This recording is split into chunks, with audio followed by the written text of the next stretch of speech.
Welcome, ladies and gentlemen, boys and girls of all ages. I am Mr. Mike, and you're listening to the GamezAttack podcast here at OldFreakyGamer.com. This is episode 109, my Summer Game Fest and beyond. Oh boy, Summer Game Fest has come and gone, and we're all still here, right? Yes, all the press conferences, all the stuff going on. Yeah. if you like it or not, it has been shown. The battle has begun, and we all have lost in a way, depending on how you think about losing, or we all won, depending on how you think you won. Yeah, the kick off this podcast. I'm mostly going to be talking about, games that I thought were decent. I got a list of games that I want to go through all of the major announcements of games and such that I felt were interesting to me as a gamer. And then we got a lot of gaming news, especially around Xbox and stuff like that, and how that's all going and how the industry is going in a nutshell. And it's not all good. It's not all bad, but it's not all good. Also, I'm going to tell you guys on that, as if you can tell by the thing over here, the Switch with the little no-no on it, the Switch 2, I should say, with the no-no on it. That means I, Mr. Mike, have decided after the Nintendo press conference or Nintendo showcase or Nintendo Direct. Oh my God, they call everybody calls their stuff differently. I'm not getting a Switch 2, at least not anytime soon. Maybe years right before the Switch 2 goes away. Maybe possibly, depending on what or if comes around the corner after the Switch 2 and stuff, and that's going to be a long time. But basically, I am not getting a Switch 2 now or in the near future because they just did not show an impressive Nintendo Direct for me personally. Now, they did show like a remake of a Zelda game that was made how many years ago on 64 Zelda that they're doing a remake of. They showed a few other games. They showed a lot of third-party games coming out, which you can get on most other console systems or PC. And they didn't show too much originality. You got your DLC coming out for like what's his name? Donkey Kong Bonanza 2. You got no Mario Kart DLC announced or anything Mario Kart, which I'm like, wow, that was a waste right there. And I continue to say, I think this year's, or whatever you want to, this console generation's Mario Kart was a big disappointment for someone that hasn't played it, but watched other people play it and them even having frustrations over it. And I think they missed a lot of the marks that made Mario Kart what it was and how great it was. They could have did really good if they made that Mario Kart, that open world Mario Kart, whatever they want to consider calling it. I guess they're not even calling it one of the main Mario Karts. They're calling it a spin-off or something now because it ain't, it's not like doing as well as its predecessors, which I can understand. Mario Kart 8 Deluxe, shit, that has everything I want and more, and I'll continue to play that game tenfolds. But really nothing new. And the biggest disappointment was not even a mention, not even a hint of a glimmer of a new Mario game. It doesn't matter if it's a new proper Mario title, like from the proper series, like after Odyssey. It doesn't matter if it was like a new 2D Mario game. Your whole console, your whole etiquette wraps around this one major IP called Mario Brothers. Sure, you got all your other IPs around there that are just as good, like your Zeldas and stuff like that. But your major main IP, still a miss. That is Mario. Why? With after all these years, after all this time, and yeah, I know people could tell me, well, the people that were working on Donkey Kong Bonanza were the main people that did the Mario games, but there's other studios. There could be other people that can make Mario games. I would think in a big company like Nintendo is. Why couldn't somebody make a spin-off Mario game or another side-scrolling Mario game or something Mario? And they failed to deliver. They failed to deliver the plumber. The plumber did not show up for the leak. That is the lack of Mario that is leaking out of the system. And I said this on probably my former podcasts that I did, that I would not buy a Switch 2 unless if I see a proper Mario game. Now, no, I know also what you people might be saying behind the scenes or complaining. And trust me, I did take this into account. Yes, there's going to be a new Pokemon game. I understand that. I am not a hater of Pokemon games, even though I haven't played, I think, the last one. I played the one before it on the Switch, on the original Switch, but then they came out with another one maybe, or was it just a remake? I don't know. There's so many Pokemon games that pop up and around, but I know there's a new mainline Pokemon games coming around the corner, and they look decent. They look really good, but if I want to get a Nintendo system, I want, personally, a Mario game to go along with it. I don't want a Star Fox, even though Star Fox could be fun. I like Pokemon, but still, I play a lot of RPGs. There's a lot of other RPGs out there that I'm playing. I don't really need to be playing, a Pokemon game right now in my life. I can wait a little bit longer. And to me, that's not what I would want to buy the system for, is just Pokemon for one game. One game. Now, you got Donkey Kong Bonanza. That'd be 2 games. But beyond what's that? I don't care about Poketopia.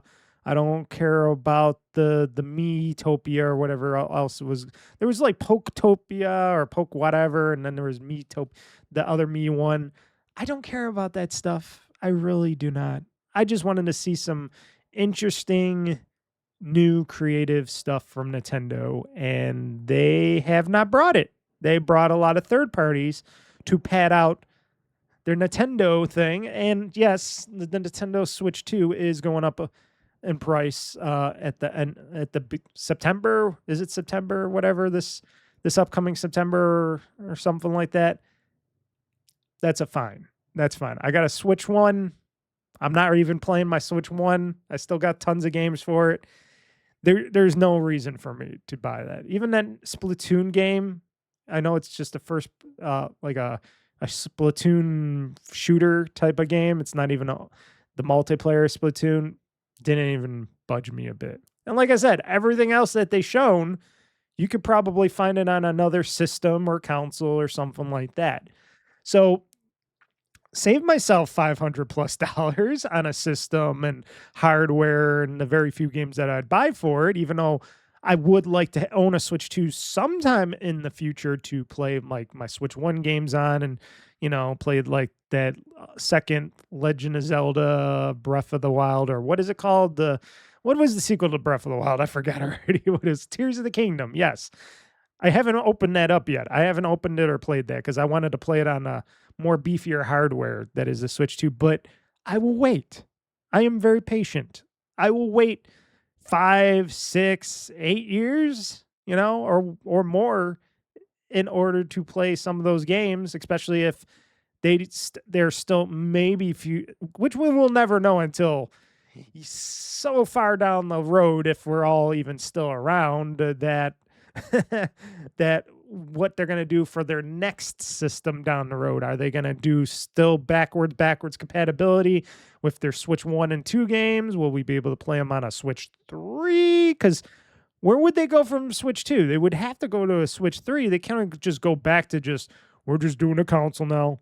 Now we'll have a handheld separately again. I don't think people would buy that in the future. I think everybody would be like, No, things are going to be so expensive in the future. Not that they're expensive now, but even way more expensive in the future that they're not going to want to have to buy two separate systems.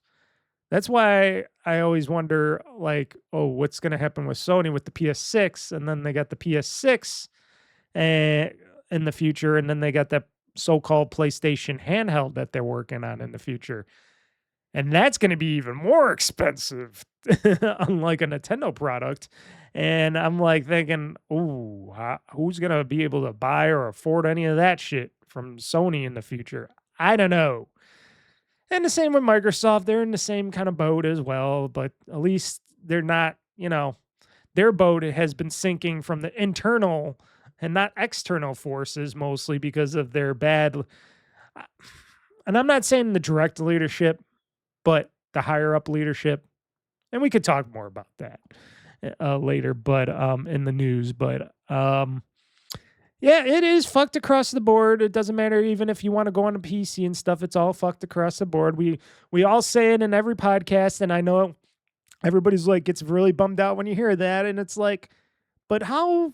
And I ask this to anybody that wants to be a gamer or start gaming or do anything.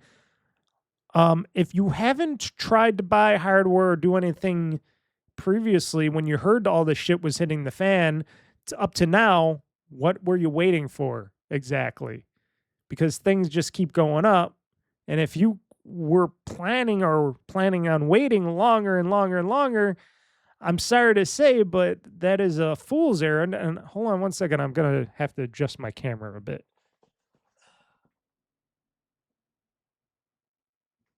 There we go. Just wanted to turn on the ring light a little bit, maybe to help the somewhat blurring effect on there. Yeah, I don't know. I am very, like I always say, and I'm not here to. I try not to brag about this, but I say this a lot in all my podcasts and videos and stuff. I am very blessed to be where I'm at right now, where I can actually somewhat, and I put this in quotation marks, somewhat afford a lot of this hardware and software and stuff like that. And I do tend to wait for sales, and I do tend to try to, read what's this game or that game and stuff like that. And I am very blessed that I have hardware that I can play games on. Either it be my Xbox Raw Galley X or my custom PC here, or I got a Switch One and I got an Xbox Series X because I bought that day one because of course I was going to buy it. I'm very blessed in that. Not everybody's very blessed like that. Not everybody can afford it. And I understand that, and I try not to want to get people exacerbated. Is that a good word? Exacerbated. I know a lot of other podcasts, they'll just put it out right now. Everybody's fucked. Everybody's this, and I'm like, technically you're not. But you are, because if you were never a gamer to begin with, or you never played video games and you were just thinking about it now, I don't think you have much to worry about now, because if you can't get it now, why are you worried about it anyways? Maybe save that money for your future.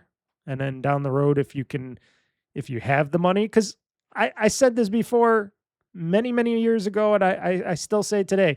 If you can't afford to be playing games on something like a console or a PC or whatever, a handheld or whatever, maybe you shouldn't be playing video games. I'm sorry to say that. I sounds very bad, but maybe you got other priorities you should be focused on first than worrying about, oh, am I going to play GTA 6 or this or that?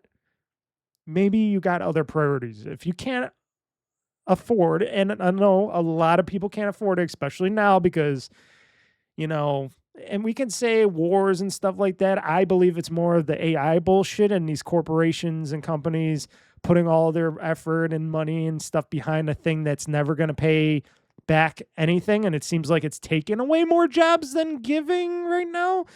Unlike what they were trying to say, oh yeah, we're going to have equal income for everybody and all this stuff. But they never addressed how they were planning on doing that, and how all these short-sighted companies keep using more and more AI bullshit instead of humans like we used to do and train people properly and stuff. It seems like they want to offset that because they're like, oh, we could save a ton of money by not paying a certain somebody to take somebody's order at a drive-through. And I can understand because McDonald's is the biggest asshole company I can say that's doing this with their, oh, we're gonna go all AI, and again it failed the first time, but we're going back in for seconds because we got these short-sighted shareholders and stuff. And that's every corporation, because even though corporations are big, I don't like corporations. I don't like how they're built. I don't like how, and excuse me, I don't like, and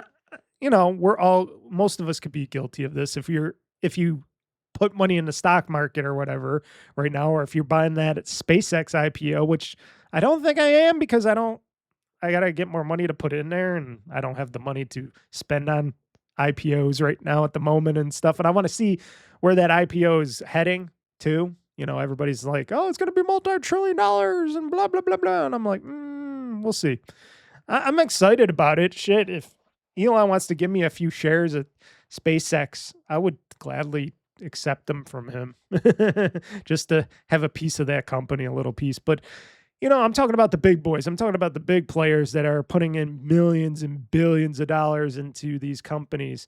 And they want some big returns on their money. They don't want little returns. They don't want the company just doing well and making profit, but still not, upping their share prices and stuff. No, that can't happen, because people get too greedy. And then, this is where all this goes. And this whole AI initiative, now that you keep hearing it, and then they come up with these stupid stories saying, oh, they added more jobs. Okay, for who though? And what kind of jobs are they? And do they pay for your well-being and your house and your insurance and all that stuff? I don't think so. Because people don't even want to pay people anymore. We had the opposite effect back in the day when it was around COVID time, where they couldn't get enough people, and they were trying to up wages and nobody wanted to work. Now it's the opposite effect. Now it's like, oh, we don't want anybody anymore. And people are losing jobs left and right, and they can't find work because nobody wants them, because they're not, they weren't playing ball before. And it's like the whole teetering system of the economies, and I'm not just saying ours, but everywhere around the world, and work and life balance has just went, it's gone. It's gone. It's fucked. Everything's fucked. And I'm trying not to, like I said, I'm trying not to bum people out, but I think I might be. But all in all, people can't afford to do this stuff. And if you're not making at least somewhat decent money, you should not be gaming. I'm sorry to say. Unless if you're going to buy, if you have an older PC or something at home already that you can buy some Steam games and buy them cheap, or I hate to say this, play it on your phone, because everybody's got a phone. They expect everybody to have a smartphone. And I'm like, well, how about if you don't have a smartphone? Well, you're not part of society. You can't get a job without a smartphone and all that, and you can't get a ticket to a show without a smartphone. And it's like, wow. Even for me, for a technology geek like me, I find that kind of sad and depressing that it's all or nothing if you don't have a phone. But I'm sure most of you have a phone, and you can play games on that. And one of those things is you got, like, I hate to say it, phone games, but also you can stream games to your phone via, like, various streamers. And then there's Xbox Cloud Gaming, which you could subscribe to, and you just have to get like a controller, or a wireless controller, or Xbox controller, and you can play games via that. And it's not what I would consider the best way, but I stream games. I remote play my games. That's still going through their system and back to me. And I do stream sometimes some games from Xbox Cloud Gaming, and it seems okay to me. But I also have good internet bandwidth and a good wireless mesh system in my house. But yeah, it's hard to be a gamer unless if you got the dough. And I don't think people should be worried too much about, oh, you got a game and stuff, because there is so much else going on in the world, and you should really focus on the bare essentials and figure out how to make some money first and then worry about buying the next console or software or game or something. Because if you can't take care of yourself, why are you being irresponsible enough to purchase something like that? And I know that's old man Mr. Mike saying this. Like I said, I'm 40 years old as of you're watching this right now, or listening to this podcast, listening or watching this podcast. I'm 40 years old. I'm recording this a little bit before that, so I'm not 40 yet. But as you watch this and listen to this in the future, I'm 40, and I lived a life. I still am living a life, and I know the ups and downs, and I know the turmoils and the hardships and shit. I can even admit I don't even have the best, healthcare myself and insurance or whatnot. But that's just because I just don't choose to pay into a system that is so broken. And every system in this world is so broken, especially in the United States, especially with healthcare and everything else and anything that involves insurance that, frankly, that's probably the last thing I care about, because if I'm spending X number more dollars when I could just pay to go to a doctor for like $140 for a visit or something and get checked out or whatever and stuff like that. Now, I'm sure hospital bills would be more expensive, but I lived this long. I went to many doctors when I was younger. I went to many doctors for everything else. And my late mother, late mother, she was in the medical field and stuff like that. And I basically learned a lot from her. I learned a lot throughout the years. And I always learned that shit, a lot of the stuff that you find out, and I'm no doctor, but a lot of this stuff, you go to these doctors and hospitals and stuff, and then you figure out, oh, all you need is a couple ibuprofens and some water and some rest. Grab some orange juice, take care of yourself, and you're just fine. Now, if you're gushing blood or you got your intestines coming out or something, or you're turning into a zombie or something, then maybe, yes, go to the hospital or something, but otherwise, a lot of stuff, like right now, I'm going to be blunt with you right now. I'm in pain right now. My lower gut area, right before the lower region there, I strained a muscle because I've been doing some concrete work, sort of. Well, not yet. I still got to put down the dry pour concrete, but I've been going to the store, getting concrete. I needed I have like over 70, almost 80 bags of 80-pound concrete. That's thousands and thousands of pounds. And that's not even including the bags of rocks and stone I bought. That's not including all the concrete that I jacked out. And I was doing this throughout the week. And then I must have overdid it. And, I hurt my lower abdominal region. I strained a muscle. It's happened to me many times before in the past. It's my own fault. Even though I was wearing a back brace and all that stuff, I was going a little too hard and stuff and doing a little too much, not taking it too easy because I was in a hurry to get the job done. And I keep forgetting I'm a little bit older and, I hurt myself, but I didn't run to the doctor, to the nearest hospital or anything, because I already know what they would do for me. They'd check it out. They'd push on it, go, oh, yeah, I feel that you got a little bit of feels a little inflamed and stuff. It's going to take some time to, cool down, whatnot. Here's some stronger ibuprofen. We'll charge you $1,000 for this visit or something like that, or 140. And yeah, just take a couple ibuprofen a few times a day and just rest it. Don't do too much. Do not strain it. And put an ice pack on it, which I got an ice pack down here right now. I got my little stick ice pack. It's usually used for like bags for your food bags, but I don't take any food bags. I just kept them from older food bags, and they weren't great as cooling things. Yeah, but all in all, I know I'll be okay. Like I said, I've done this before. I just have to take it easier. And the sad thing is, I think the day after this podcast, I'm going to be taking all that 80 plus bags of concrete and pouring them to actually do the concrete work. So I'm going to just have to take my time and be careful and wear my double back brace or something in my front brace and stuff like that so I don't actually hurt myself. But that's a me thing. But like I said, not everybody's the same. You're not me. I'm not you. Not everybody's the same. Not everybody has the same medical or financial. But going back, not talking about my bullshit and all what's going on in the economy and stuff like that, even though I still think AI is the biggest mistake and disappointment around, especially because they have not really done anything to address job losses and raising costs and stuff. And that was all before wars and everything else going on out there. I think companies fucked the world before the world fucked the world. I think major corporations fucked the world before the world fucked the world. So yeah. Anyways, I'm not going to switch to because I tabulated. I'm like, why should I spend $500+ on this device if I'm hardly going to ever play it? And, there's nothing coming out in the near future that is having me jump for joy or getting me really excited that I have to have this device.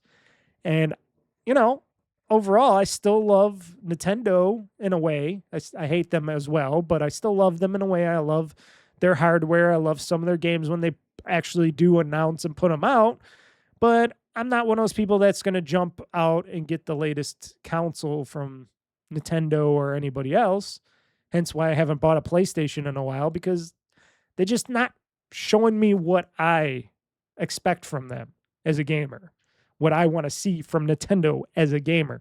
Same thing with Sony. I don't hate Sony and the PlayStation in general, even though, like I said, the PS4 and I think the controllers are even smaller. I like my original. This is from the PS3. I have my PS3 out. I've been playing some PS3 games and stuff. I like this controller. I miss how they had these controllers. And I miss how they just felt so good in my hand, and it feels so good in my hand. Everything from the analog sticks to the buttons. It doesn't have a stupid touchpad in the middle and stuff like that. It just feels right. The way that they have the palm rests and stuff. It just feels right. It feels like this is the controller you want to game with. Same with the Xbox Series controllers. They just feel right. And now Sony's newer controllers and stuff, I just do not like. I do not like them at all. And like I said, Sony has not, and this is not just me saying this. This has been I've been watching the Giant Bomb stuff going on from Giant Bomb, Nextlander, and a bunch of others. And a lot of them are saying the same thing I've been saying for years and, recently. Sony has nothing really coming out except for like Wolverine and a couple other games. They really have nothing. Microsoft and Xbox have more stuff.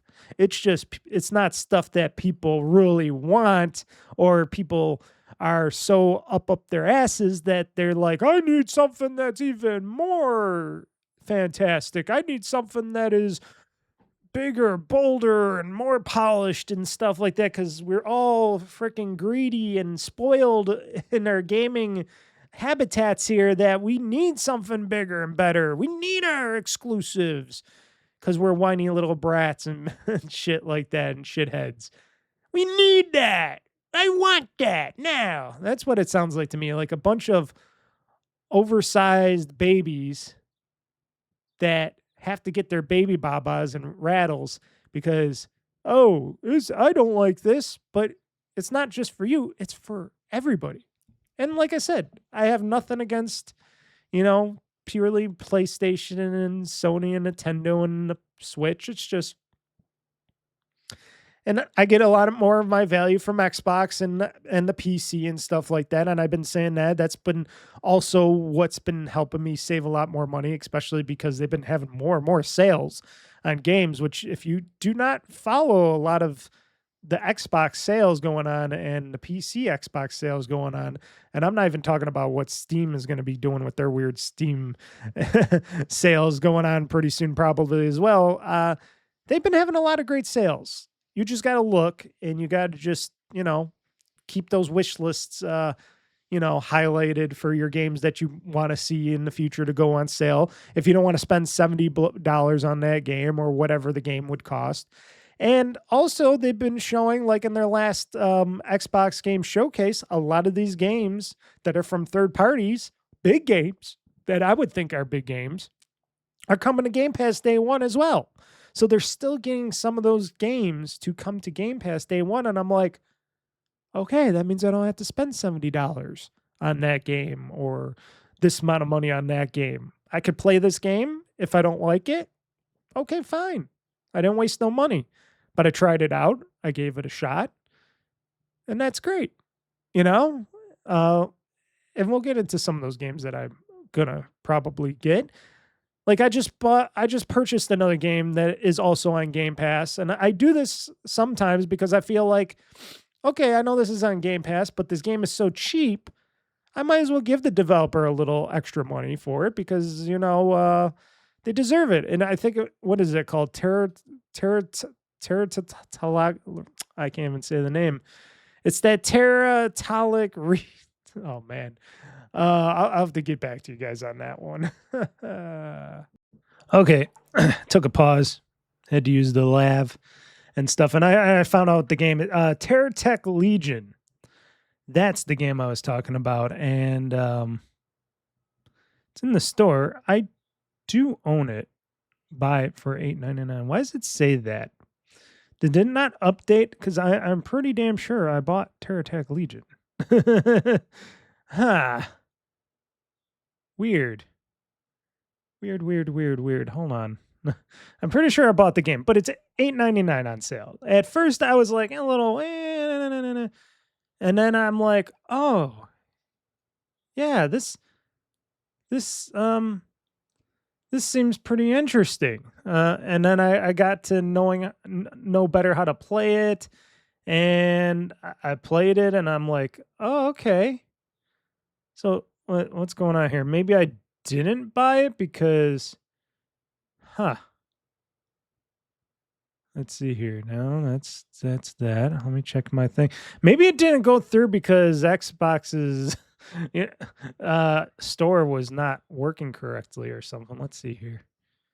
Because I'm pretty damn sure I put in a thing here. That's weird. It didn't go through maybe. Yeah, because this is just Xbox Game Studios. I did buy some other stuff from Xbox as well. Yeah, I know it's a sickness of mine. But like I said, they have games that I wanted, and you know what? I'm gonna purchase this right now. Because if it says I didn't buy it, I'm gonna purchase it right now. Yeah, purchase. Maybe it was just not working on my, because I tried, I was trying to purchase it on my Xbox gaming handheld. Okay, there we go. Now it says it's mine. Okay, good. Don't install anywhere on this PC yet. But like I said, this is a game that I got interested in. I was very interested in eventually, and I said, you know what? Might as well buy it. And now I own it for reals. Like I said, I don't know why it didn't go through the last time. But yeah, it's just one of those things where you can get a game like this, a really good game. It's like you create your own like destruction driving monster thing, and you can blow away all your enemies with this contraption that you can build any way you want, any crazy way you want. And on top of it, you know, it's got that Vampire Survivors feel to it and all that. And that's one of those things that got me to, you know, want to get a game like that.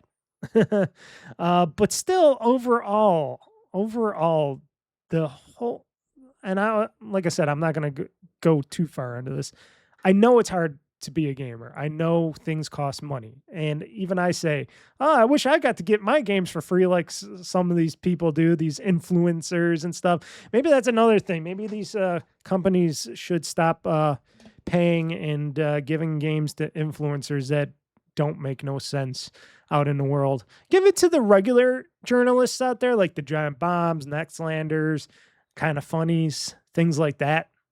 People that do a legit job, your Polygons, I think they still do it, GameSpots, stuff like that, IGN, unfortunately.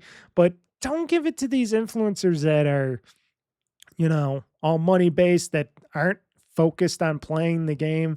I know they got big followings, and I know it's an easy way to get your game out there to those followings and the masses and stuff, but you got to give it to people that care about games. And I'm not even saying give it the games to me, even though I would appreciate it if I was able to get games from companies and stuff to play their games and hardware and stuff like that. I would love that, but I buy my shit. I'm the average gaming Joe, as all of you are watching and listening to this. I'm the average guy. I'm not an influencer. I'm not in this business to make money. I say this billions of times.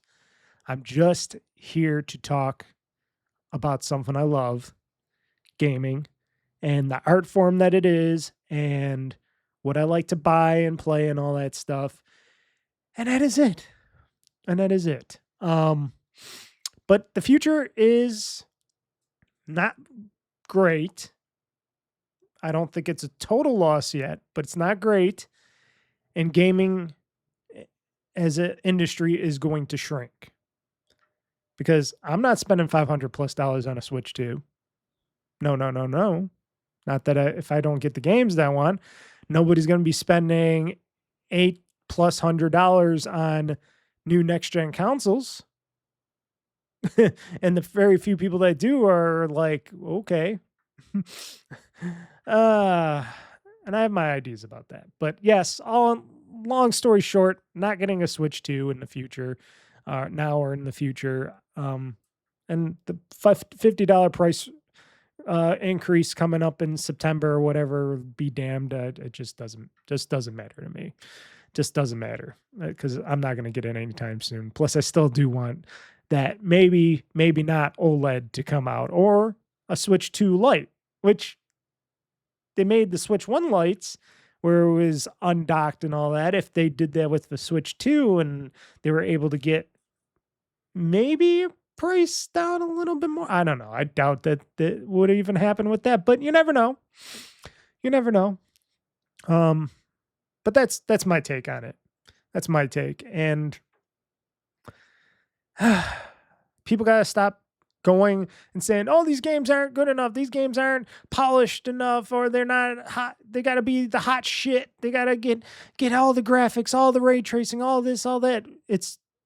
People got to be stop being so greedy. Stop being so got to have it now. Stop being children. Stop wanting it all, because not all games are going to. And in the future, I bet games are going to go the opposite direction. I think we're going to go even with these AAA studios and stuff. I bet you're going to see way less AAA big games going in the future, and you're going to see more smaller, maybe less polished, but maybe still sometimes polished games. You're going to see more indie-like games coming out. That's where we're heading. There's going to be still a lot of games coming up, but it's going to be all from indie developers and smaller places. Everything's going to be consolidated like you see in the film industry and stuff. And there's still going to be big players, but they're not going to be as big as they used to be. And the games will reflect on how much they're willing to put into those games. Look at Ubisoft. They make big, giant games all the time, and look, they're still in turmoil and shit like that. They're still... ship is sinking over there at Ubisoft, and they make some great shit. Like I said, I'm still playing Assassin's Creed Shadows because there's just so much game there, and it's like, wow. But still, that's not enough to help get their financials back, And talking about games, all the games, we'll talk about more games. Actually, you know what? I'll talk about this games first. So we had a Nintendo Direct. Like I said, it was not my cup of tea at all, really. And I watched some of it. It just, like I said, it just does not bring what I would consider the games that would get me to purchase a Switch 2, especially when I got a Series X, a PC. a handheld, and a Switch 1. I got plenty of choice. Lots of choice. Too much choice, even. But we'll go through this quickly because a lot of these games you probably heard or seen on other platforms as well because there's a lot of third-party stuff, or you will see them. The Legend of Zelda Ocarina of Time remake. It's the remake from the N64 game. Don't quote me on that because I'm not the biggest Zelda guy besides Breath of the Wild and stuff like that. But I think I kept hearing people in the industry say it's from the N64, that it's a remake, remaster, whatever. And I hear people aren't happy because, of course, they're not happy when they look at Link and he doesn't look like new Link. He looks like 64 Link or whatever, because people will be people. And if you're not happy with anything, just shut up and don't buy or play anything. It's as simple as that. Just shut up. Don't play anything. Because apparently you suck. I'm sorry. I'm sorry. I'm trying not to be the mean man, but I have to be during this podcast. I know I'm trying to, make it like people are all equals, but sometimes they're not. And those people that are like, it's not me. Okay, it's not for me either, but I'm not saying it's shit. I'm like, oh, it's interesting, but I'm not going to say, oh, the graphics, oh, Link looks different. Oh, my childhood. Oh, no, woe is me. Oh, why would they do this to me? Oh, okay, whatever. Grow up, gaming baby. Grow up, gaming baby. Kingdom Hearts 4, they announced, and they showed a little bit more gameplay, trailer-ish kind of stuff with that. Okay, that's going to be on every platform. I didn't finish Kingdom Hearts 3. I stopped at a certain point, and I was just like, I don't know. It could bring me back if whenever they just wanted to, Square Enix just wanted to show it to say, hey, we're still working on this Kingdom Hearts 4 stuff. So don't worry, we're still working on it. We don't have any time frames or anything, but we're still working on it. We're just showing you a little snip of it because we had some extra time and some money in our pocket to put to this. So yeah, there you go. Would I get Kingdom Hearts 4 down the road? Probably. I got all the other Kingdom Hearts games. I probably will. I should go. I hate to say restart Kingdom Hearts 3 eventually, but maybe I'd have to restart Kingdom Hearts 3. I don't know. Nintendo Switch Sports Resort. A game that probably should have been one of those pack-ins for the Nintendo Switch too. Something like that. But no, Nintendo being Nintendo, they're like, no, we're going to sell this game. We're not packing it in. We're selling this game. Just like we sold you suckers on that Welcome Switch 2 tour thing. We're going to sell you on some Nintendo Switch Sports Resort. It might be fun for a bit, but really? Do we have to say? And I'm sure it's more than $20, folks. I'm sure it's more than $20.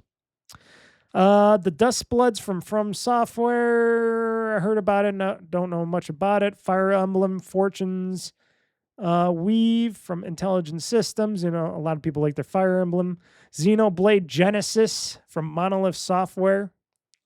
Rhythm Heaven Groove, Nintendo. Not too big on those games. Xenoblade Chronicles. Here we go. Switch Definitive Edition, Switch 2 Edition. Ooh, more Xenoblade 2. Oh, wait, they got more. Wait, Xenoblade Chronicles 2 Nintendo Switch 2 Edition. What? What do they got? Wait. Oh, because there's 3 of these. Oh, okay. I thought they were all the same. Okay. Wow. Xenoblade Chronicles Definitive Edition, Switch 2 Edition. Xenoblade Chronicles 2, Nintendo 2, Switch 2 Edition. Okay, and Xenoblade Chronicles 3, Nintendo Switch 2 Edition on top of the Xenoblade Genesis. Okay, that's too much of one franchise, but okay. Splatoon Raiders, like I said, this ain't multiplayer. This is just single player shooty. Might be really good, but not for me. Star Fox. I liked Star Fox, but not the biggest Star Fox fan. Pokemon Poketopia. update, stuff like that they were talking about. And then, of course, they got an expansion pass for that. Don't give a shit about Pokemon Potopia. I'm waiting for the Pal World one. Thank you. Because there is a Pal World one coming eventually. Oh, then they announced Square Enix. Square Enix announced Kingdom Hearts Collection 1 through 3 for the Nintendo Switch. There you go. So you can play all 3 Kingdom Hearts on your Nintendo Switch 2. I'm sure it's also coming out for Xbox and PlayStation, stuff like that as well, because why would they just limit it to one place? I like the box art on it. Something with Minecraft. Probably some updates to Minecraft and with Nintendo, stuff like that. Like I said, this is where I kind of lost track of it. I love my Minecraft, but stop fucking putting more shit in my Minecraft. I want pure Minecraft. Thank you. Orbitals from Shape Farm. Know nothing about that. Onimusha, Way of the Sword. That was also coming out on other platforms. Hence why third parties are putting on also this platform, because they want to try to make money as on many, putting out their software as on many platforms as possible so they can make more money. Donkey Kong Bonanza. I don't know what they were talking about with that, but they do have Donkey Kong Bonanza, DK Island, and Emerald Rush DLC, which you can purchase from them. I think it was like, didn't they say it was like $30 or something like that crazy? I don't know. They said it was some money. It looks good. Donkey Kong Bonanza. That will be a game that I would purchase if I ever got a Switch 2. But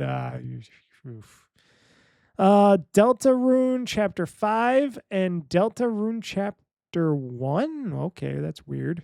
From Toby Fox. Dragon Quest Monsters, The Withered World. So if you like your Dragon Quest, a lot of dragons. There's a lot of dragons and animals and stuff like that in this show. Dragon's Dogma 2. There you go. Dragon's Dogma 2 Dark Arisen from Capcom. So more dragons. Big Walk from House. Devil May Cry 5 Devil Hunter Edition. And this one that's coming out to all platforms that I'll have to eventually play, that second one, and which I've been failing to do so far, but I got to get into it more. Final Fantasy Resonance. That's the final Final Fantasy chapter in 3, right? That's Final Fantasy, right? Am I right on that, or is this a? I should go click on it and look it up. Hold on. Let's see here. Is this October 22nd, 22? Is this just a this is a brand new HD 2D Final Fantasy adventure and its first HD 2D game in the franchise. Oh, so this is a new game. Cuz I'm looking at it, I'm like, "Wait a second. It's coming out October 22nd, 2026." So they're going back to 2D, folks, for Final Fantasy for this one. So they can just remake and remaster it down the road in the future to make it 3D and stuff. Go figure. I bet that's what will happen. Hey, this one, they copied my name from my original streaming place when I used to be Juju2Cast. This is called Juju Titsu Kazan Rumble Survivation. Holy shit. Looks like a fighting RPG, something like that. What's this? Is this from the developers of Vampire Survivors? Comes a Survivors Royal action game set in the world of the hit anime series. Players battle wave after wave of cursed spirits while competing against up to 7 rivals in a fast-paced online multiplayer matches. Choose from 20 plus playable characters from the Jujutsu Kaisen universe. Holy shit. Okay. That's that game.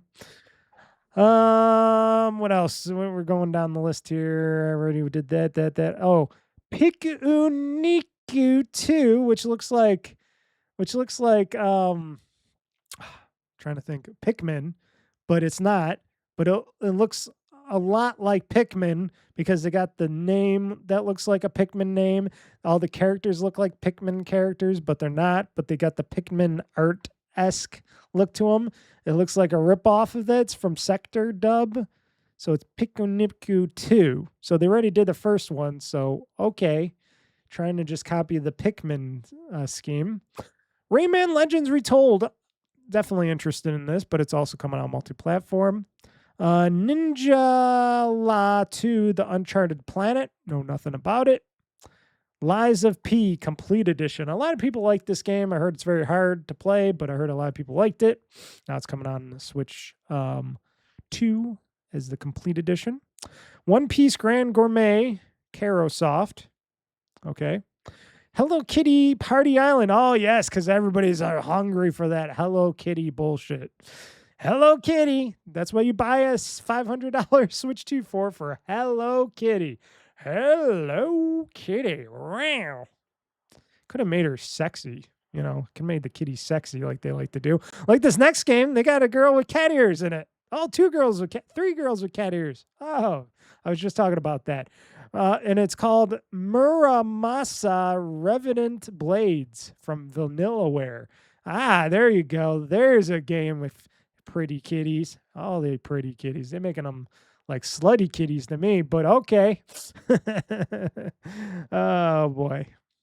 Sorry for that. I'm into the anime hentai scene. Don't judge me for that. And then Switch 2 finally gets Metaphor Refantasio. I actually own this game for PC and stuff, and I eventually got to play it in the future. In the future. Not right away, because who knows about Persona 6 and when that's about to come out. And I just beat Persona 4 Golden on my PC handheld, and then they're coming out with that, like I said, the Persona 4 remaster thing. And it's like, okay, at least it's going to be on Game Pass, so I could play a little bit of it to see how different it is from the original and how much better it is. And then I could just say, I'm done because I played it, done it. Stellar Blade from Shift Up. Originally, I was not too big into Stellar Blade, but people keep telling me that there is more to it and that I should play more of it. And then it's also coming to Xbox for the second Stellar Blade. So, yeah. But it's the first Stellar Blade is coming to the Switch. So, there you go. RuneScape Dragon Wilds, another dragon game. Lords of the Fallen 2. A lot of people like that as well. Final Fantasy XIV Online, The Realm Reborn. So this is an online Final Fantasy game. With all these damn Final Fantasy games from Square Enix and shit, how can they be not making that much money? It makes no sense to me that they got all this like online Final Fantasy this, this, and yet they still say that they don't make money on a lot of stuff. It's hard to believe, folks, but it's true. It's true. It's damn true. Tales of Eternia Remastered. I heard about that. Oh, here we go. Here's another. She got cat ears? I think she's got cat ears. Now, don't quote me on it. It's Atelier Caria, the Night Kingdom of the Guide of blah. What? They didn't even finish the thing here. It's so big. Hold on. I got to read it up for the. Okay, here we go. Atelier Caria, the Night Kingdom and the Guide of Memories. Holy shit, that's a long name. And she's got kind of like cat ears, kind of not. She's got stuff in her hair. It looks like flaming cat ears or something. I don't know. Maybe it's just some stuff in her hair that they put. But yeah, she could be a Hello Kitty thing. Next game, which is coming out everywhere but next year, Rise of the Tomb Raider, 20-year celebration. Of course, we're going to get that on other systems as well. Metal Gear Solid 2 Master Collection Volume 2 from Konami for all your Metal Gear heads out there. Not just a PlayStation thing anymore. A lot of these games used to be also PlayStation things, and then now it's, it's on everything. So even Sony should be worried about stuff because, when a lot of these games are also coming for Switch 2, it's not just Microsoft platforms, and Sony's just got what Sony's got. It's like, okay, but people are still buying PlayStations. Well, because that's where my friends are at. Well, why are all you? I'm not even gonna go there. SnowRunner, Saber Interactive. Ooh, looks very interesting. It probably is. Observer System Redux from Bluebird Team. That's a horror game. Warhammer 40,000 Space Marine 2 from Saber Interactive. DayZ, a zombie game from Independent. Everbloom from Torby for little kids. And Fitness Boxing 3, your personal trainer, because that's what people really were waiting for. Fitness Boxing 3. And then, like I said, you go through most of this. There are some games that are interesting, but they're coming out on other platforms. And then the rest, they're like, what? And then it's like, what is Nintendo really got coming out? Like I said, I see Zelda, I see Sports Resort, Splatoon Raiders, Star Fox. Some of these are actually coming from Bandai Namco, which is interesting that the Pokemon game, Poketopia is coming from non-Nintendo. Oh, wait. No, the expansion pass is coming from what? Bandai Namco, but Nintendo's doing okay. I fail to even think about it anymore. But yeah, they got stuff, but it's stuff that's been out and it's been updated. It's like I don't know. It just I can't even say the right name of the right company and the right system.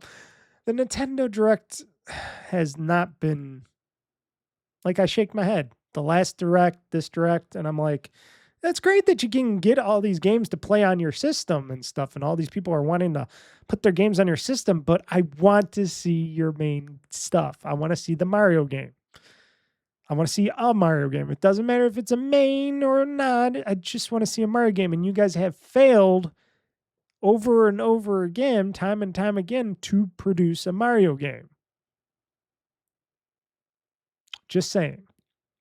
And then you want people to pay more money for your stuff in the near future when you don't have any real big games. Like I said, Pokemon, sure, of course.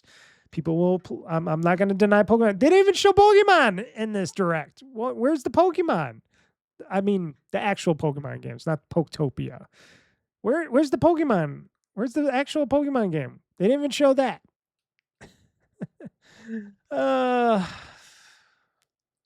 Why? I don't know what companies think of when they do this stuff, and especially when these are just videos that they're just putting on the internet. It's not like they have to make us.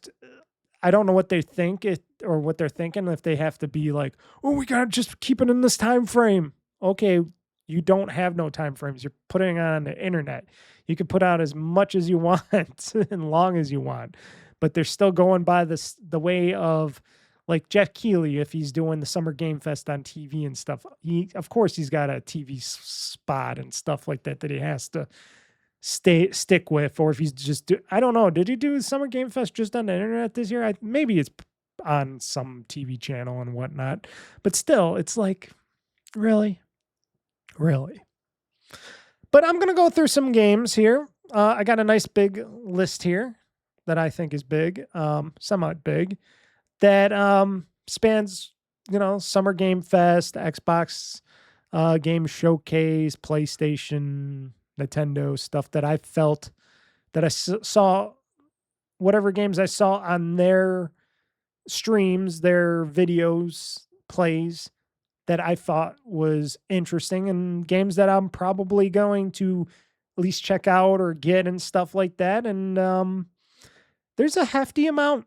There's a lot. There's more than I can ever play, and it's just going to add to my back catalog eventually. And people will say that's stupid, but shit, when the shit hits the fans and nobody can afford or do anything, it's nice to have a big back catalog that I can play on my older systems and handhelds and PC and stuff like that. And it's like, hey, I don't have to worry about the future in gaming. Unless if all the servers go down, because then I can't download them. And then it's just like, oh, that sucks. Because they're all digital games, because it's all a digital world. We all live in a digital world where everything's digital, if you like it or not. And that's one of those little fears that we all gotta have. But let's kick it off. Final Fantasy 7 Revelation, right? I did say that before. That's part 3. Final Fantasy 7 part 3 Revelation, right? I got the right game, right? Let me triple check that because I know sometimes. Yeah. Final Fantasy VII Revelation. I'm checking my other show notes here on if I got this right. I didn't accidentally pick the 2D one from the Nintendo Direct. So yeah, Final Fantasy VII Revelation. It's part 3 of the trilogy and stuff like that. And I got to beat the second part. I hear it's very long and big, just like the first one was, but I got through that and it was fun. And this one's even going to be more interesting to me because it's open world. I got a chocobo to ride and we can do some other crazy kooky stuff along the way. So I'm very, and I played a bit of it. I got to play way more of it though.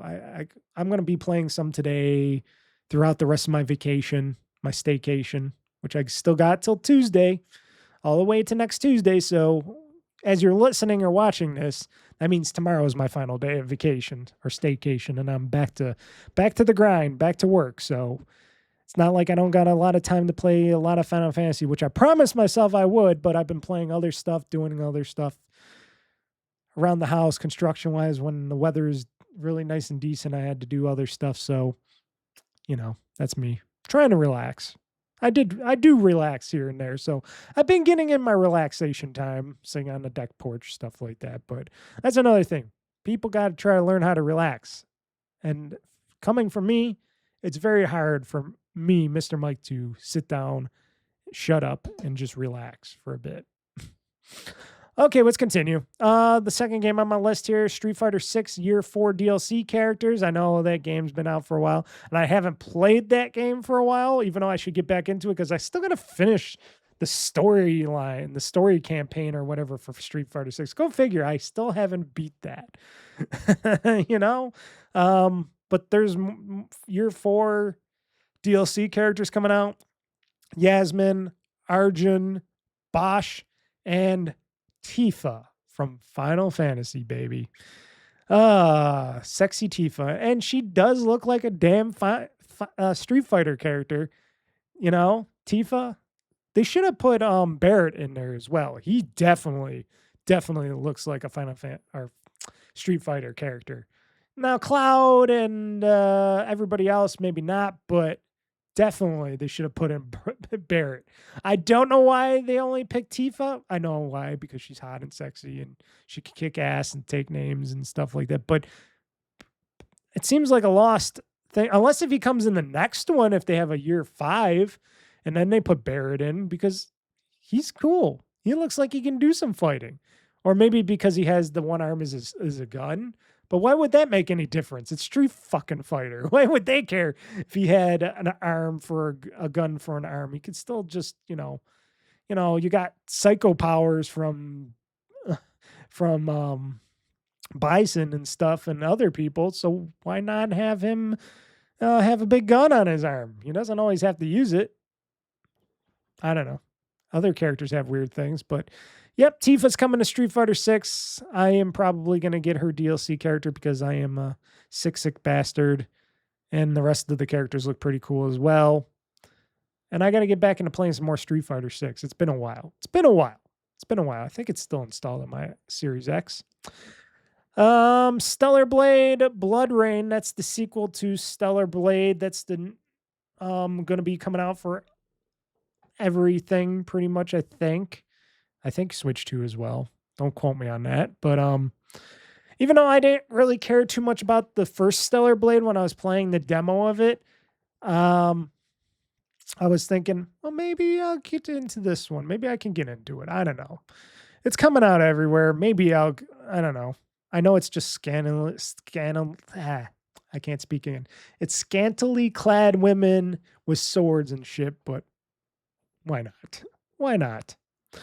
This game, which I was always waiting and hoping that they would announce again and talk about again like the rest of us, The Wolf Among Us 2, which was a no-show for so freaking long, and we were all wondering, wait, I thought they were almost done with The Wolf Among Us 2. Why is it taking them so long? Now, no, they are working on a different game. They're not working on the Telltale engine. They're working with the Unreal 5 engine for these Wolf Among Us games. And they're also doing the Wolf Among Us remastered as well, which I don't know when that's coming out, but that's the first Wolf Among Us, which, of course, when that comes out as a remastered, I will, of course, buy it again and play it again for the third time because I did like the Wolf Among Us a lot. And I cannot wait till the Wolf Among Us 2 comes out. And they say 2027. Now, if that happens, that's anybody's guess because it's been a long time. And I would be, I am ready for some more Wolf Among Us. That was a great game, a great Telltale story-based game. And I hear this is going to be even better. It's going to have all the episodes in one package. It's not, they're going to drop them all at once. They're not going to put them out piecemeal like, because nobody likes that, because we're all, you know, we're all basically, what's the term? We don't got patience to wait for that stuff. And that's me too. I could be among that. But Wolf Among Us 2, very, very happy. Very, very excited. Cannot wait for that and the Wolf Among Us remastered. We'll just have to wait till 2027 though. Star Wars Zero Company. Turn-based. Interesting. XCOM-like kind of adventure in Star Wars. Very, very interested in it. Very, very happy. Oh, I didn't put it in this game, but I'll just talk about it. I can just put it in now. Why not? I forgot about Star Wars. Oops, I put Star Wars. Star Wars. What's that called? Oh shit, the racing game. Shit. Okay, I'm back, folks. So the game, because I was looking on the internet, which I got other news to talk about, even though I'm just going to mention it after this. But Star Wars Galactic Racer, that's what I was thinking of.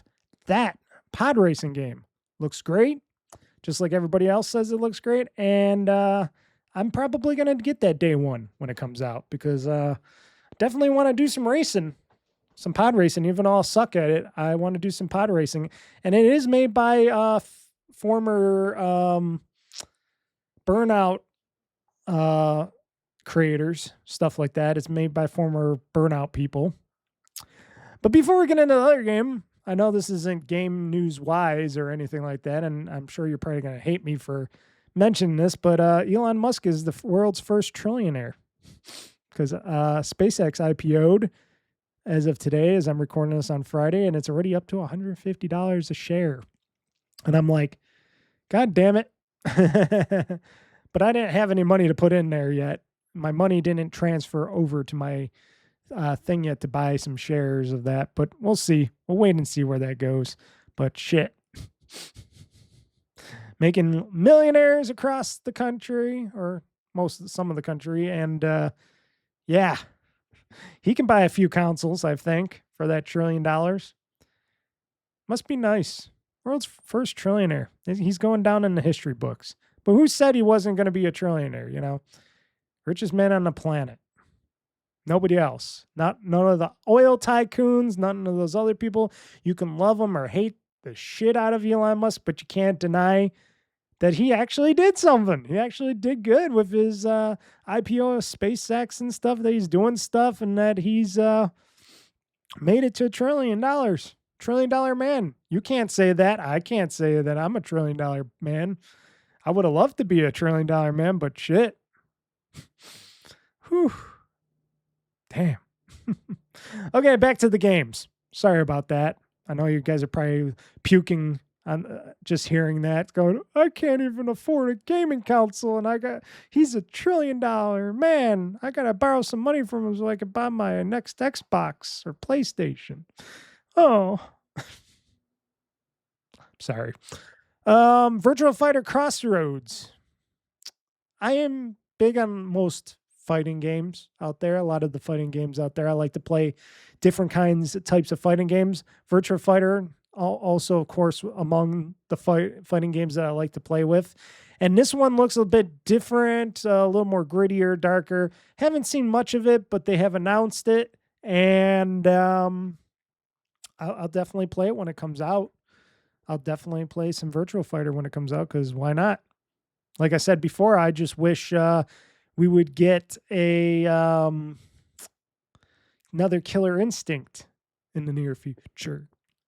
Come on, Xbox. Killer Instinct 2. Come on, Xbox. Get into the fighting scene. You guys doing all this other stuff. Why not that? So I said Virtual Fighter Crossroads. Stranger Than Heaven. There's a lot of controversy around this because, RGG Studios, they like to make controversy now.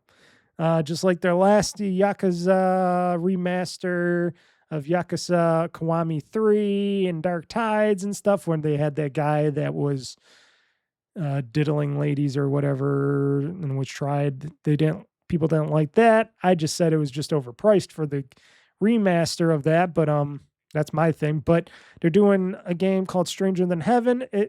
Now that I know what it is, because they mentioned what it was actually, it's supposed to be like a prequel, going through the times of the early Tojo clan and stuff back in the day, when the start of the Tojo clan and stuff like that, before you get to the Yakuza proper games, which I was like, it did look, I even said it looked Yakuza-ish, but it has some like fighting techniques and stuff that I'm hoping that I'm not going to get upset about, because I was watching Jeff Gerstmann play some Stranger Than Heaven. He was showing off these new techniques and stuff, and I'm like, why couldn't they just keep it like the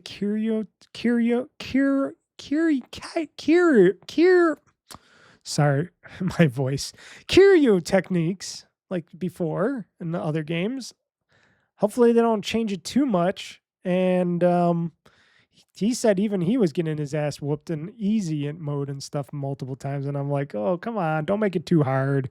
I just want to play it and have fun with that in the story. But it looks interesting. It is going to be available on Game Pass day one, so I don't have to worry about spending $70 on Stranger Than Heaven at all. And yeah, that's all I got to say. It's another good reason to, if you want to save a lot of money in gaming, Game Pass. People hate when I say it, but Game Pass. Jen Atlas from Fumitu, excuse me for butchering your name, sir, Fumitu Uda. He is the creator of such games as Eco and Shadow of the Colossus. This is a game that he's working on, his next sci-fi game. This time there will be enormous robots to climb up, and enormous robots that their heads fly around to other robot bodies, it looks like. It looks really good. I was never the biggest Shadow of the Colossus or anything kind of fan. I never played any of the games, but I valued his artistic ability in his games and stuff like that. And this Gen Atlas looks something up my alley a little bit more. Looks like Transformers-esque in a way, with big giant robot heads and stuff that fly around. And it's got some interesting gameplay mechanics from the early looks of it. Something to watch out for. Something to definitely watch out for. Creative works like that. Talking about creative works, we're getting a Cuphead sequel. No time or date or anything has been announced, but they announced the Cuphead sequel from MGR Studios, whatever their studio name is. They announced the Cuphead sequel and another Cuphead game, Mighty Cuphead Adventure, which is going to be a 2D side-scrolling Cuphead game. Interesting. I do like me some Cuphead, even though I'm not the best at it, but I do like me some Cuphead and Mighty Cuphead Adventure. Damn right. Then we got ourselves some Gears of War E-Day. I damn well like that game. I liked it so much that I actually pre-ordered, and shamelessly pre-ordered, what is it? The Deluxe Collector's Edition. I will talk about that in the game's news more. It's the statue. I wanted to get other statues from other franchises because the Microsoft Xbox has a Xbox Game Studios store now where you can buy exclusive merch and collectibles and special editions and stuff like this. I was bummed out that the other ones were not available. that they were sold out already, but the Gears of War E-Day one was available, and I'm like, it's a little pricey, but I'm getting it because I like the statue and I like everything with it, and it comes with, everything else because I'm a gross son of a bitch. But I needed a reason, and I was looking for a reason to buy a new gaming statue because I do like my gaming statue and swag and stuff. And it's been a while, and I'm like, you got the money, buy it now, enjoy it with my other collectibles. And that's what I'm going to do. I'm going to enjoy that Gears of War E-Day statue. I hope the game is really good because it looks really good. I'm just hoping it's really good. But we'll talk more about that in the gaming news. Next game, Halo Combat Campaign Evolved. Something we played multiple times over. This time it's going to be redone all in Unreal 5 engine, and it's going to come with some early story campaign stuff, like new stories, new episode chapters, whatever they call it, in Halo Campaign Evolved. And it also had a collector's edition, but it was sold out, and they only had the Steam one. And I'm like, God damn it, I'm not getting no damn Steam collector's edition of it. Or no, it wasn't even Steam. It was just PS5. Yes, it was the PS5 because it is still coming out for PS5. That was the edition they still had available for sale on the Xbox Studios game store. And I'm like, God damn it. The Xbox version is sold out. And I wanted a cool Master Chief, but I wasn't going to get the PS5 version because I don't got a PS5. And they said it comes with the actual disc for the game. It's a physical game copy of the it's a physical disc of the game with the statue and all that. And I'm like, God damn it. Because they didn't announce any of that stuff.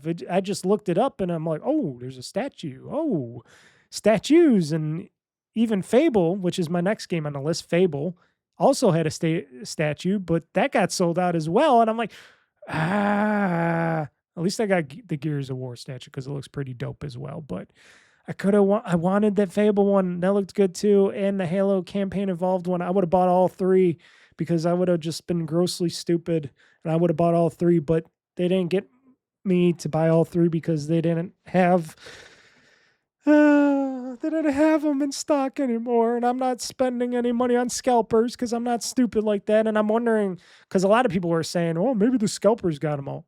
Possibly, but the way things are so expensive already, I don't even think scalpers would be. I don't know. Is the scalping thing still big with stuff like that? Probably, but usually it's more gaming hardware that you can't get, like Steam Decks and stuff like that. To me, it would feel interesting. To me, it'd be a little interesting on scalpers buying tons of collector's editions of like the Halo campaign and Fable and stuff. Because how many normal average Joes are going to just buy collector's editions of these things besides crazy me and a few others? But we don't know. I don't know. It's just a shame they didn't have enough to sell. I wonder how many of these collector's editions they had to sell. They must have had either more of the Gears of War E-Day or people just didn't want to buy them. And well, I'll check out in a little bit and we can see if it's still available for the Gears E-Day one because I made sure to pre-order that. I talked about Fable, Minecraft Dungeons 2. It's going to come in Game Pass. Another great game for Game Pass. You got like many games coming to Game Pass. You got Stranger Than Heaven. You got Halo, Gears, Fable. I know a lot of these aren't coming. Some of them are coming this year, but some of them are coming next year. Minecraft Dungeons 2. That's coming out, I think, this year, right? I don't know. And the next game, Senua, from Hellblade, from Hellblade 2 and Hellblade. Yep, they're making a third one. I guess they put on hold another game and they're making a third Senua Saga game, technically, but it's just called Senua this time around. And it actually looks like there's going to be actual gameplay, more gameplay to this. Not that the other ones had any real gameplay. They're just like showpieces, but this one's going to have gameplay. For me, it doesn't matter. I will play it because it's going to be also on Game Pass. So it doesn't matter. Yeah. Okay. I like the second one. The second one, even though it's a big art piece, that it was still interesting. First one I never played through because I just, I didn't care for it halfway through, but that's just me. Next game, which is also coming to Game Pass, Clockwork Revolution. Looks Bioshock-esque in nature, very steampunkish and brooding and stuff. And yeah, like I said, it looks like a Bioshock-esque type of game. Isn't that coming out next year, I think? I think that's coming out next year. But that's also going to be on Game Pass, and it's only going to be console exclusive with Gears of War E-Day. Those two are Gears E-Day and Clockwork Revolution are both console exclusives / Xbox for PC. Let's just put on there. Like I said, that's a lot of games right there that I can get and save money from Game Pass, except for Gears of War E-Day, because I am buying the expensive collector's edition. But that's just because it's that. Next on the list, Doom, The Dark Ages, Revelations DLC story. See, that I got to purchase because that's a DLC bonus story for Doom, The Dark Ages. So, but that looked cool. That looked badass. You get a spear. They're replacing your cool spinning shield with a spear. So he's going to spear his enemies. And people were complaining that the Doom guy took off his helmet. Oh, well, whatever. So what? We already know what he looks like underneath the helmet, so why not? Took off his helmet once, then he put it back on. It's like Mando from The Mandalorian and Grogu. You know, he took off his helmet many times, so whatever. But looking forward to that DLC story. I will buy that and play that because I loved Doom: The Dark Ages. I think that was a very good Doom. Never played the second one. I never played Doom Eternal because that looked like a nightmare. And not a good nightmare, but just a nightmare. Then we got a little sneak hint, you know, a little pre-cum for Persona 6. It was announced, but nothing was shown. It was just a little trailer showing, you know, a graveyard and blah, blah, blah, and stuff like that. And it's like, okay, Persona 6, unless if you're going to show us something, maybe they'll show us something down the near future or something, or they'll wait till next year or something to show us something about it. But they announced that it was being in development. It's being made. Of course it is. We all knew that. But, okay. Persona 6, folks. I will be interested when I see something from it and see what they're going to do, because I heard a lot of interesting things, behind the scenes things that they might be doing with Persona 6. And if they're bringing, and one of them is if they're bringing characters from the other Personas into Persona 6, I would be very much creaming my pants about that, because I'm like, ooh, I get to see all the other characters that I liked from the other Personas in Persona 6. That would be awesome. And then you got Sony PlayStation's Marvel's Wolverine, which is going to be their console exclusive, even though everybody's like, why would we put a console exclusive? That's probably costing my arm and a leg, and they're pretty much hoping that everybody that owns a PlayStation 5 or PS5 Pro buys Marvel's Wolverine right away and maybe sells them a few more consoles. I don't know. They should have stuck with also putting it out for PC, because if they would have and they would have been on Steam, I would have bought it. Or if they really wanted to take the little leap, they could have put it on the Xbox. But because Microsoft took away Gears E-Day and Clockwork Revolution, I guess from the state of play, and it pissed them off, I guess, you know, whatever. Whine all you want, Sony. You can't get every game. And two, you don't put any games on the Xbox unless if it's like MLB, and that's because they're forcing you to. Otherwise, we don't see any real games coming from Sony to Xbox, unless if it's like a third-party game that was once a PlayStation exclusive and then they're bringing it to like the Xbox. That don't count. I'm talking about first-party properties like Marvel's Wolverine, which I'm surprised Disney and Marvel didn't have any sway to get them to make that, to put it out on other platforms. But also, they make those games like the Spider-Man games only for PlayStation as well. So, and PC before. In the future, probably not, but still, I'm interested in the game. I will be interested in watching others play Marvel's Wolverine and going, that's a Wolverine, that's a Marvel's Wolverine, and I'll get my fix for it. But damn, I would have bought it and played it, but sorry, Sony, I'm not buying a PS5. Rayman Legends Retold. I already talked about that. More Rayman. They're redoing Legends. Okay. Some people say it was too not long enough, but when was the last Rayman game? And if everybody else is doing remasters and remakes, why not? Tomb Raider Legacy of Atlantis. That's the reboot of the first, or the remake of the very first Tomb Raider. We'll see when that comes out and see what that's like. I'm interested in that. God of War Lafayette. Sounds French. Lafayette. So they like to say Kratos' dead wife, which she is technically. But she's in the spirit world. She's in the spirit world. She's alive in the spirit world, because when a god or goddess dies, they go to the god and goddess spirit world, and they're alive again, and then she's got to battle again. And I hear, I thought it was going to be more like the other God of War games, the open world, blah, blah, blah, blah. I hear it's more like the original God of War games, where it's more hack and slash and stuff like that. And that got me really somewhat creaming in my pants, even though her face kind of looks eh.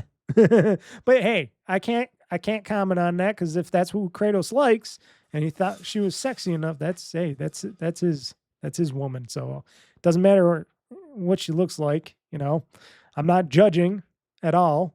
It's not like I care if she had a hot booty body like Lara Croft or something like that. But shit, if she can fight and kill people, stuff like that, take a beating, it looks like it could be a good God of War game. A lot of people have been questioning it. A lot of people, boy gamers, the manly gamers were complaining, going, "Oh, it's a woman God of War game." No, because we're still stuck in the Stone Ages and we can't handle a woman being powerful and beating the crap out of other people. Shit. Like I said, if I had a big hunky woman with muscles and stuff that could beat the shit out of people and beat the shit out of me, I would love that immensely. That's a kink. That's a kink of mine. I like a sexy, beefy lady. And she wasn't even that beefy. She was just badass. I like badass women. I like women that can take a punch and throw some punches as well. It just makes me say, hey, I don't have to worry about you that much. I can worry about you a little bit, but I don't have to worry about you that much, because I know you can handle yourself and you can take shit and you can deal out shit. Yeah. So that looked like a good game. Something I will probably never play because I won't have a PS5. Stuntman Hollywood. I tried one of the Stuntman games, never was good at them, never really took to them. That's what was said by many people out there. But still, Stuntwood Hollywood, when they got like the DeLorean, Fast and Furious, and all these other things, looks all right. Looks okay. Probably will never play it or buy it, because I know I'll be bad at it, but I will gladly watch with interest as other people play it, because it looked cool. And me amongst most were like, wow, somebody's making a new Stuntman game. Who would have ever thought? And then we got Kingdom Hearts 4, which was shown at the Nintendo Direct, which was weird that they announced it there, maybe because they just didn't want to announce it with their Kingdom Heart or their Final Fantasy stuff on PlayStation and Xbox and stuff. So they're like, "Oh, we're gonna hold off on this. We already did Final Fantasy on the Summer Game Show, Summer Game Fest, and everything, and everywhere else. We're gonna put this on Nintendo because they're not, because that's what we do." So, okay, we've seen more about a little bit more fighting in there and stuff like that with the big monster where we left off in the last one. It still looks good. Got some Disney characters showing up, Goofy and a couple of them. It's a Kingdom Hearts game. Like I said, I will buy it. I didn't beat the third one because I kind of fell off of it, but I will definitely get the fourth one because why not? I do like Kingdom Hearts games. I do got the originals. I got to play 1.5 and 2.5 when I get a chance because those are the ones with all the extra content. But yeah, Kingdom Hearts. Fun times. And that was my list of games that I felt interested in. Let me know yours. Drop me a beat at oldfreakygamer@gmail.com or oldfreakygamer on Twitter X or BlueSky, or even comment on the video below if you're watching this on a video. And I will definitely receive that and look at it and see what games you have been interested in through this non-E3 like summer game fest from all the big guys out there, publishers and small indies alike. Okay, folks, we're going to get into something else here. I'm not going to do any, let me check my thing first, but I'm not going to do any games that Mr. Mike has played in the past week. I do have this in my show notes. See, my brain.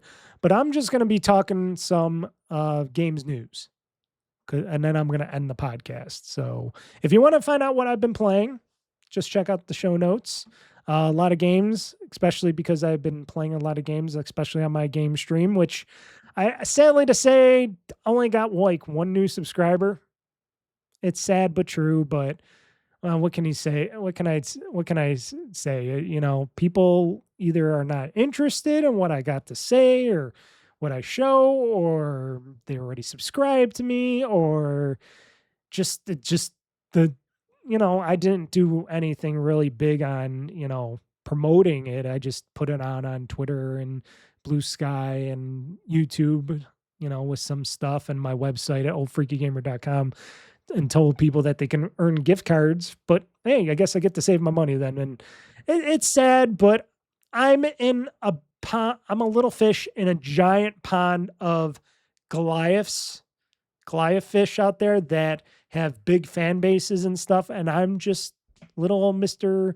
Gamer Boy Mike here, just wanting to play and talk about video games and play them and stream them and have some fun with them. And that's it in a nutshell for me.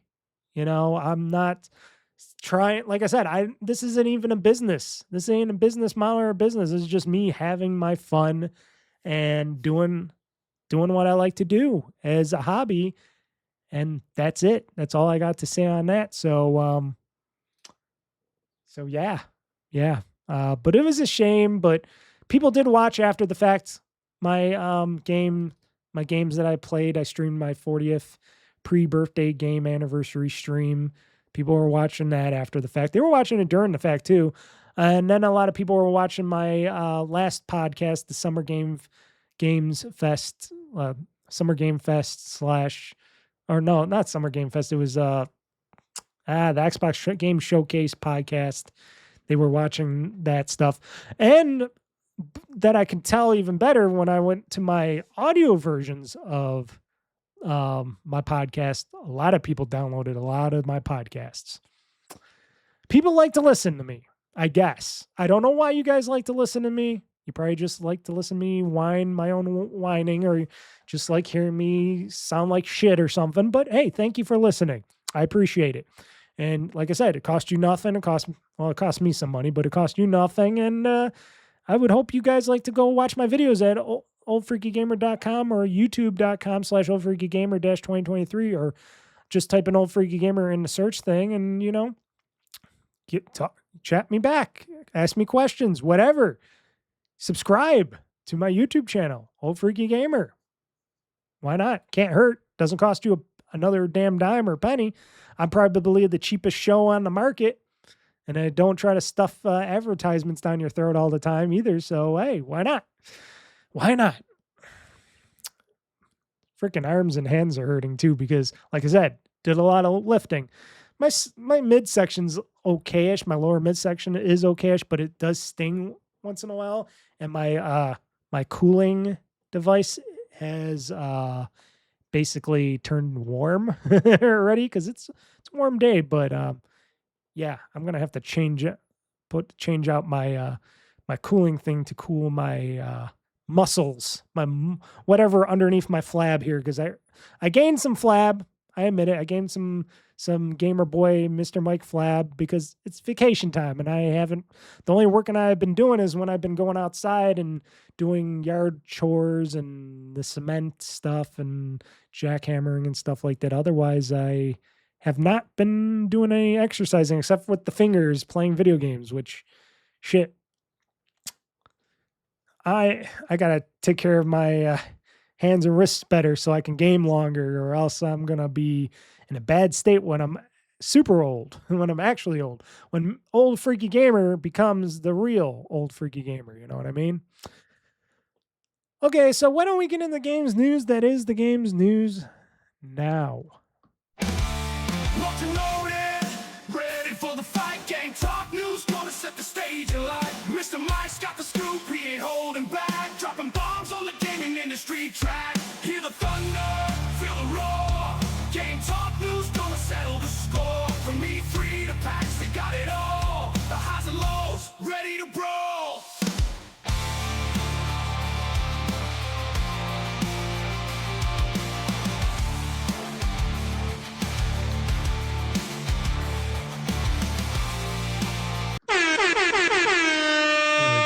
There we go. Oh, the games news. That is the games talk news of the show.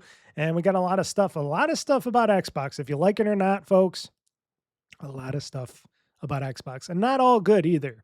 Not all good. Yeah, so not all is good in the Microsoft gaming world, even though they're trying to do better and trying to make it better, but times are harder, times are tougher, hardware is harder to get, and costs are up. And listening to whiny little gamer boys and girls, there's probably some girls, but mostly gamer boys on your social gamer boy network for asking questions. Now, I put on a thing on that Xbox, what is it called here? Give me a second here.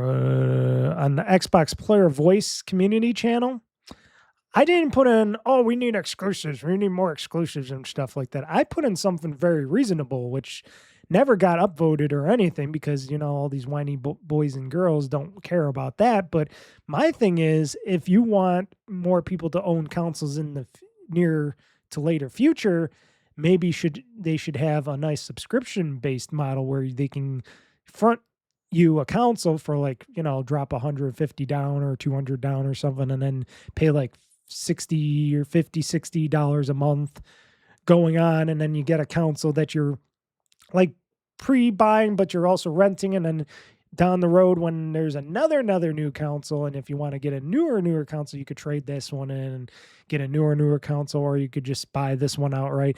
They could do something like that, and I put that in there so people, if because gaming consoles are going to be super expensive, and nobody mentioned anything about it or upvoted it because they're all complaining about console exclusivity and this and that. And it's like, yeah, but they're also a business, so you guys got to shut up.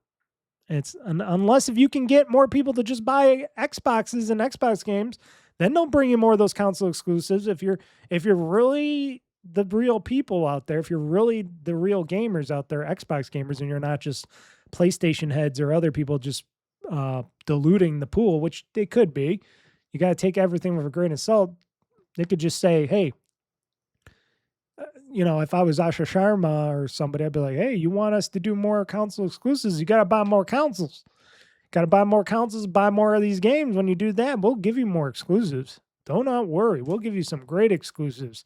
We're giving you great stuff now, but you guys aren't caring about much of the stuff. So we got to make our money somehow to keep the train going, the Xbox train going. Woo woo! Got to get that fuel for it, because if not, then there's definitely not going to be any future, stuff like that. And excuse me, I'm going to adjust myself for my mid-low section here.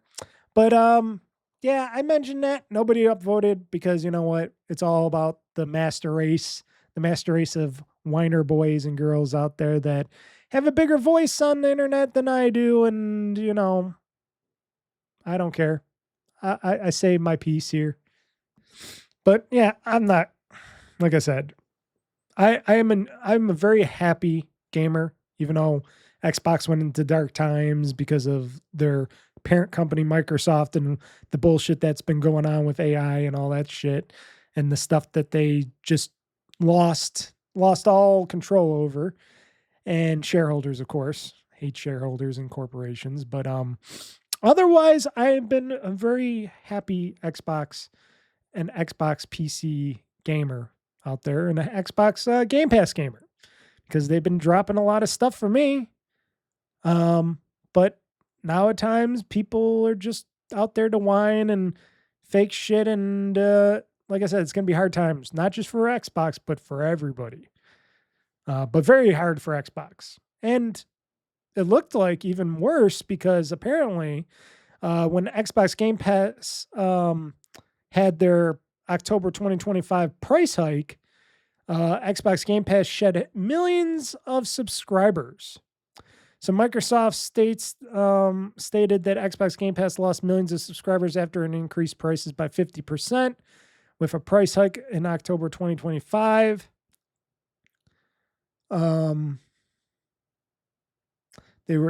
Matthew Ball relayed. He was the Xbox Chief Strategy Officer. Matthew Ball. He talked about this on a show.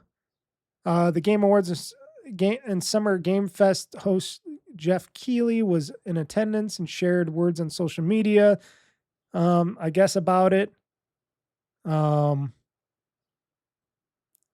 talked about that. But yeah, it's understandable. Even I said, if you were going to raise the price of Game Pass, you got to still make it worth the price for all these gamers out there that have Game Pass. And if not, or if you put it too expensive, which I hate to say, I don't think $30 a month is too expensive, because these are video games. These aren't movies and TV shows.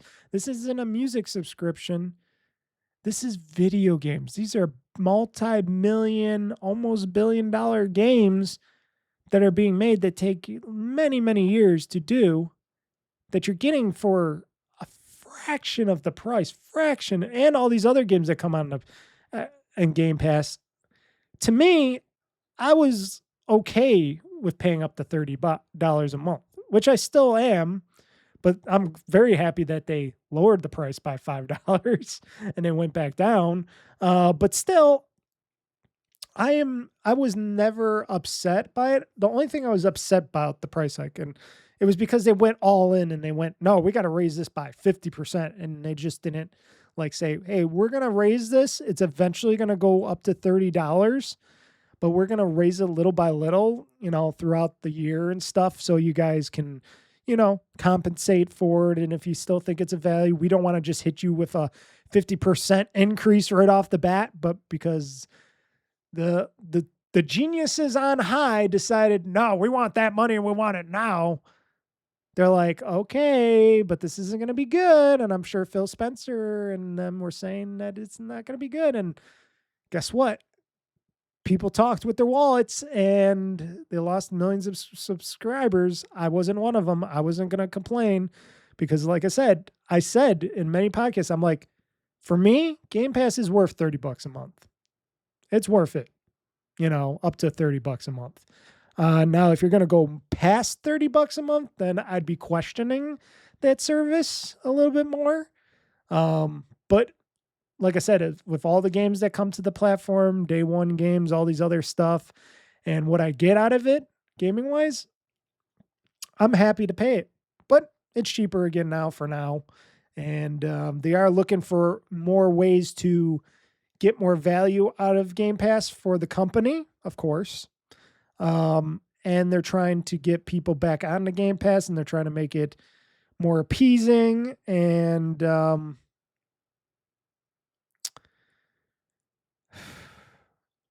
it's it's a thing, and I never understood why more people didn't subscribe to Game Pass at the start. Because I'm sure if more people were a part of Game Pass at the start, they wouldn't have had to raise prices on it. But either, I understand most people aren't on Xbox, but for PC and stuff, it still baffles me. And right now it's at a dead even thing here on this little IGN questionnaire here saying, "Do you currently have Xbox Game Pass subscription?" And it's basically neck and neck. It's like 48% yes, 47.9% no, and then 4.1% saying they're thinking about getting one, which, okay. I'm telling you guys, I don't know what people are looking for. I don't know what people want, but there's a lot of stuff coming to Game Pass, future games coming, games that are coming out now. I'm playing right now Forza Horizon 6. That's a great game. I didn't have to spend $70 on it. I spent $30 on the extra car pass, but I didn't spend $70 on it, and I could play it anywhere, console, PC, whatever. And in the world where people are complaining about how much games are and this and that, you would think that would be a no-brainer for everybody, that Game Pass would be their services of choice. Or else they just don't like Microsoft and they don't trust them, which I can understand with the price hikes and everything else. But remember, these are corporations. They don't care about you or me. They care about profits and shareholder profits. So in the end, that's what you got to deal with. But saying, oh, I'm just going to not save some money, even though you can.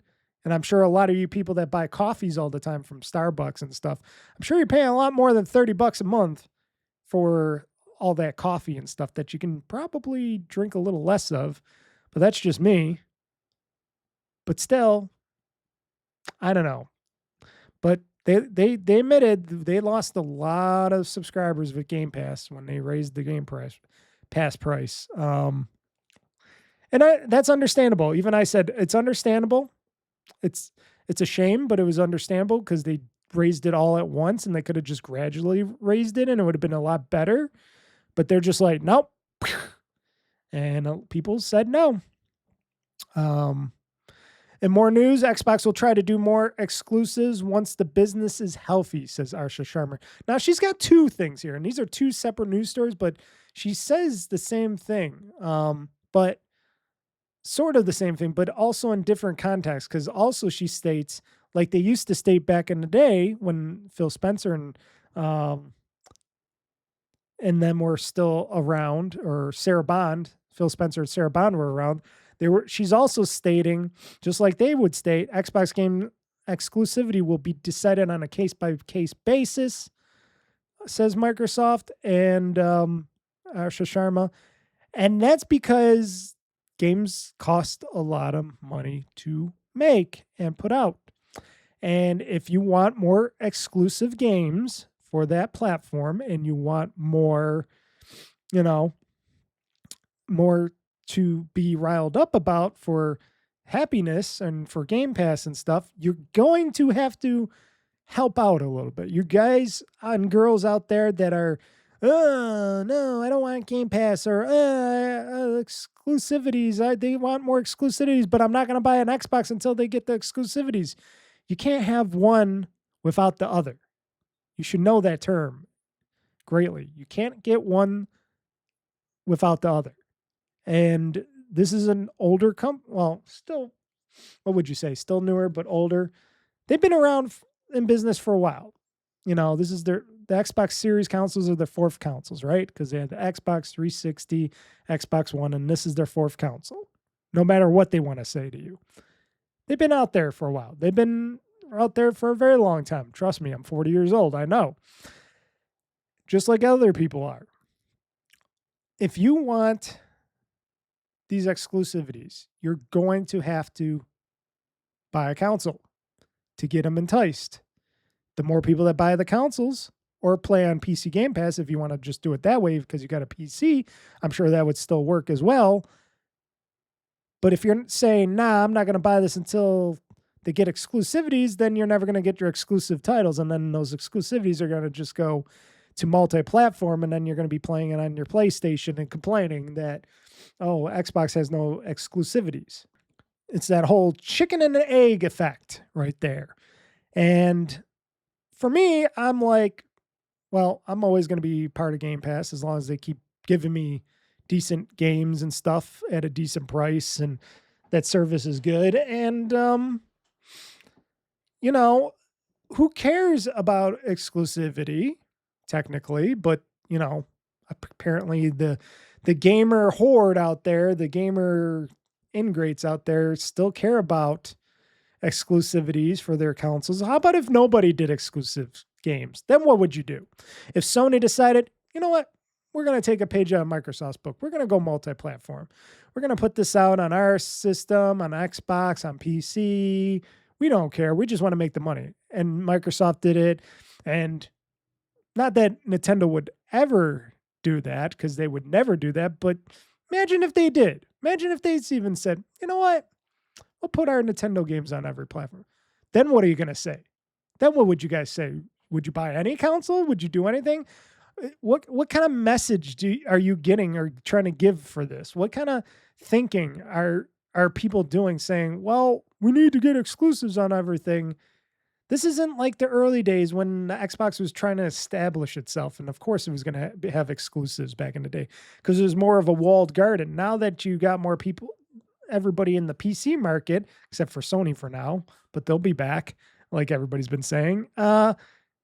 Yeah, you want to make more money, you got to go into more platforms, unless if the more people buy your hardware, which people aren't going to be buying that much hardware anyways because it's so damn expensive. And if it's so damn expensive, then what do you want them to do? What can they do? They're not going to just suck it up and eat the money, eat the cost of making the games just because your precious little gamer mind needs that as an exclusive on the hardware in order to buy it. It's stupid. It's stupidity. And people, even gamers, I gotta admit, are stupid. I'm sorry. There's no rhyme or reason for any of it. And yeah, it's a sad situation, but that's what we're in. Okay, where was I? I had to take a little brief break because I was a little bit in pain again. Xbox Studio shutdowns and ad-funded subscriptions likely after Asha Sharma's stark reset warning, states analyst. So basically something that, the previous regime, had to do. Close a few studios, lay people off.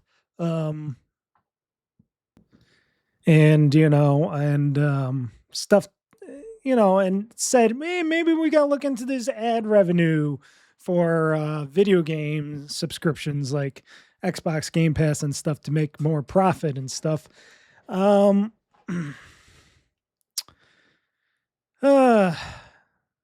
Yeah, because making games is expensive. But she did talk about this, and they are probably going to happen, probably sooner than later. So nobody be surprised by this. What studios would they actually shut down? Or because basically her whole mention of this is basically there's too much game studio bloat. That there's too much bloat. We have too many studios. There's too much bloat. Not everybody's making everything and doing everything. Sometimes it's stuff where there's support studios and stuff like that. And as hard as it is for me to agree to anything, because, Microsoft, the Xbox needs as many games as they can possibly get to and that are good on their platform. But as we see, like others, like even Sony and PlayStation and them shutting down stuff, and me and some other people's prediction of possibly Bungie going away and getting shuttered or whatever, being mind melted into the Sony PlayStation proper. It's not going good anywhere, unless if you're like a Nintendo, but mostly they also do like third party, like work contractors still at Nintendo on top of their main games and stuff. So they're not too really worried about it. But for somebody like a Microsoft, Xbox, and Sony PlayStation, like I said, they're trying to always make these big blockbuster games, and they cost more money, and they're bigger. They take longer to make, and sometimes those games don't even pan out, and that just costs more money on the bottom line, because even though Microsoft is a multi-trillion-dollar company, it's not all going to the Xbox side, no matter how much we'd want it to. Business is a business, and this is something that unfortunately everybody has to, as a gamer or not, should expect in any form, shape, or form of business. A business is a business, and what do businesses do? They look for ways to make money, not lose money. And, you know, as a gamer, I understand, and I always say this, I do not like the corporations running games and game industries and stuff like that, because it's all shareholder shit.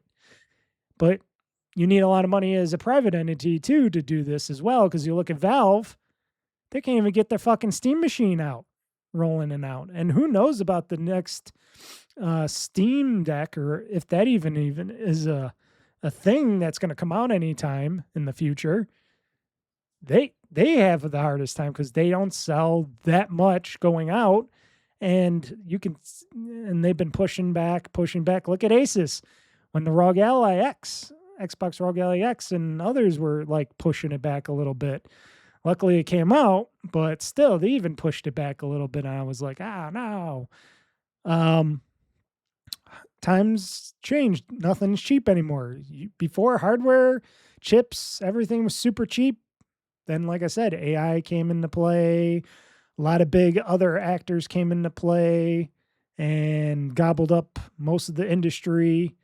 And then most of it's being made just in Taiwan and maybe South Korea and stuff like that. And maybe a few other little places, but not a lot over here in America and other places. And that is why you got not that much supply. It's all done by, I don't want to sound racist, but Asian people, smarter people than us. And they're trained in a way to make these chips, to make this memory, to make everything that makes a console, and they basically got a foothold. They own the market. You know, TSMC just said, hey, we might be raising prices on our chip fabs. Not really good. Even though we do got Intel over here, but it doesn't seem like too many people are jumping to Intel for anything lately. But I have high hopes for Intel. I hate to say that because I'm an AMD guy, but AMD gets their chips made from TSMC. So,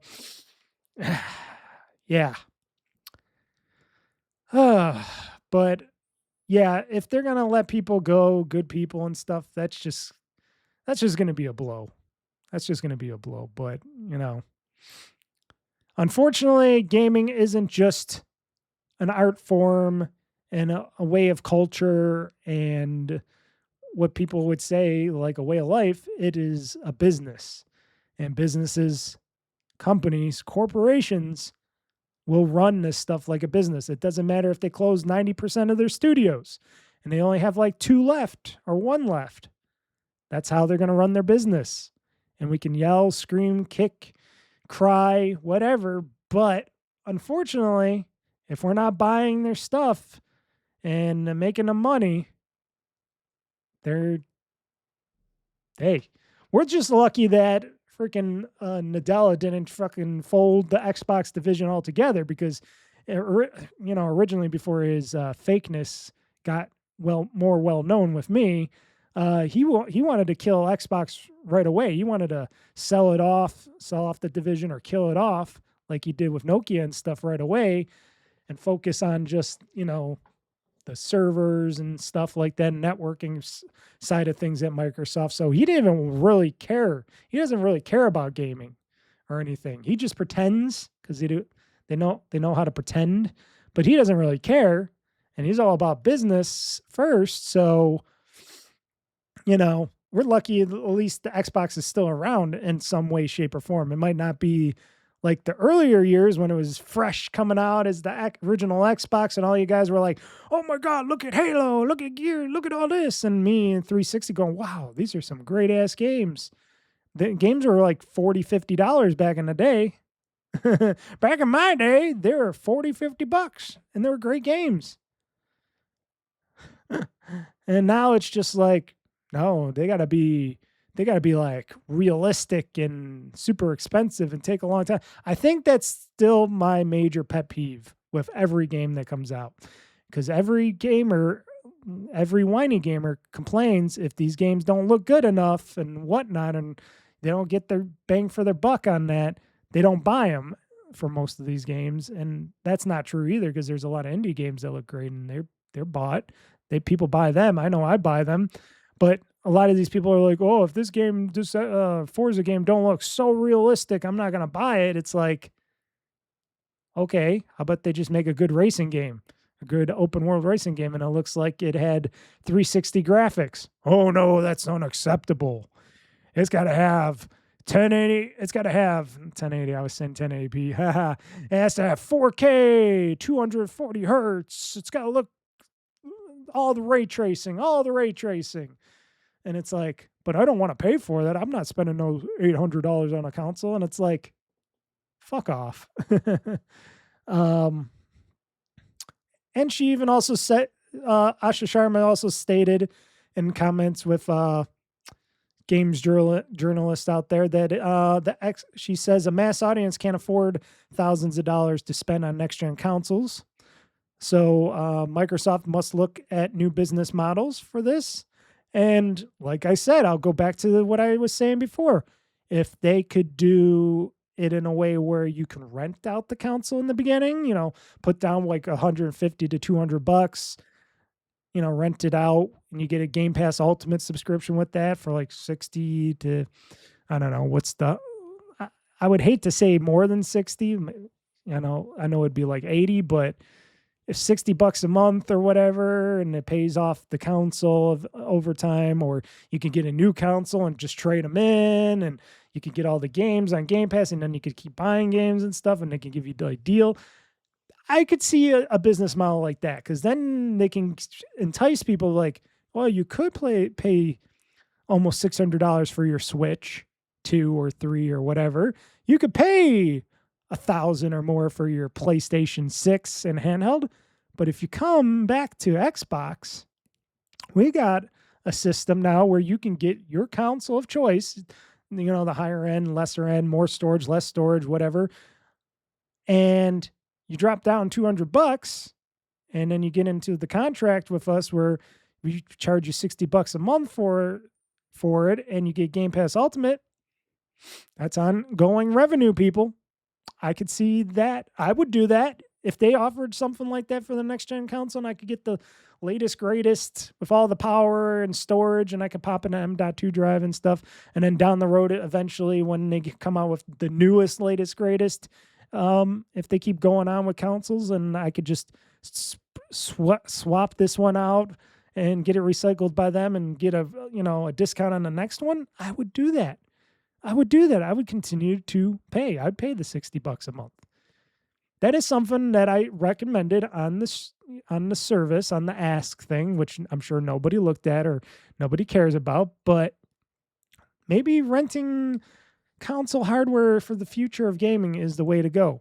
Or you can play your games streamed, because they do got Xbox Cloud streaming.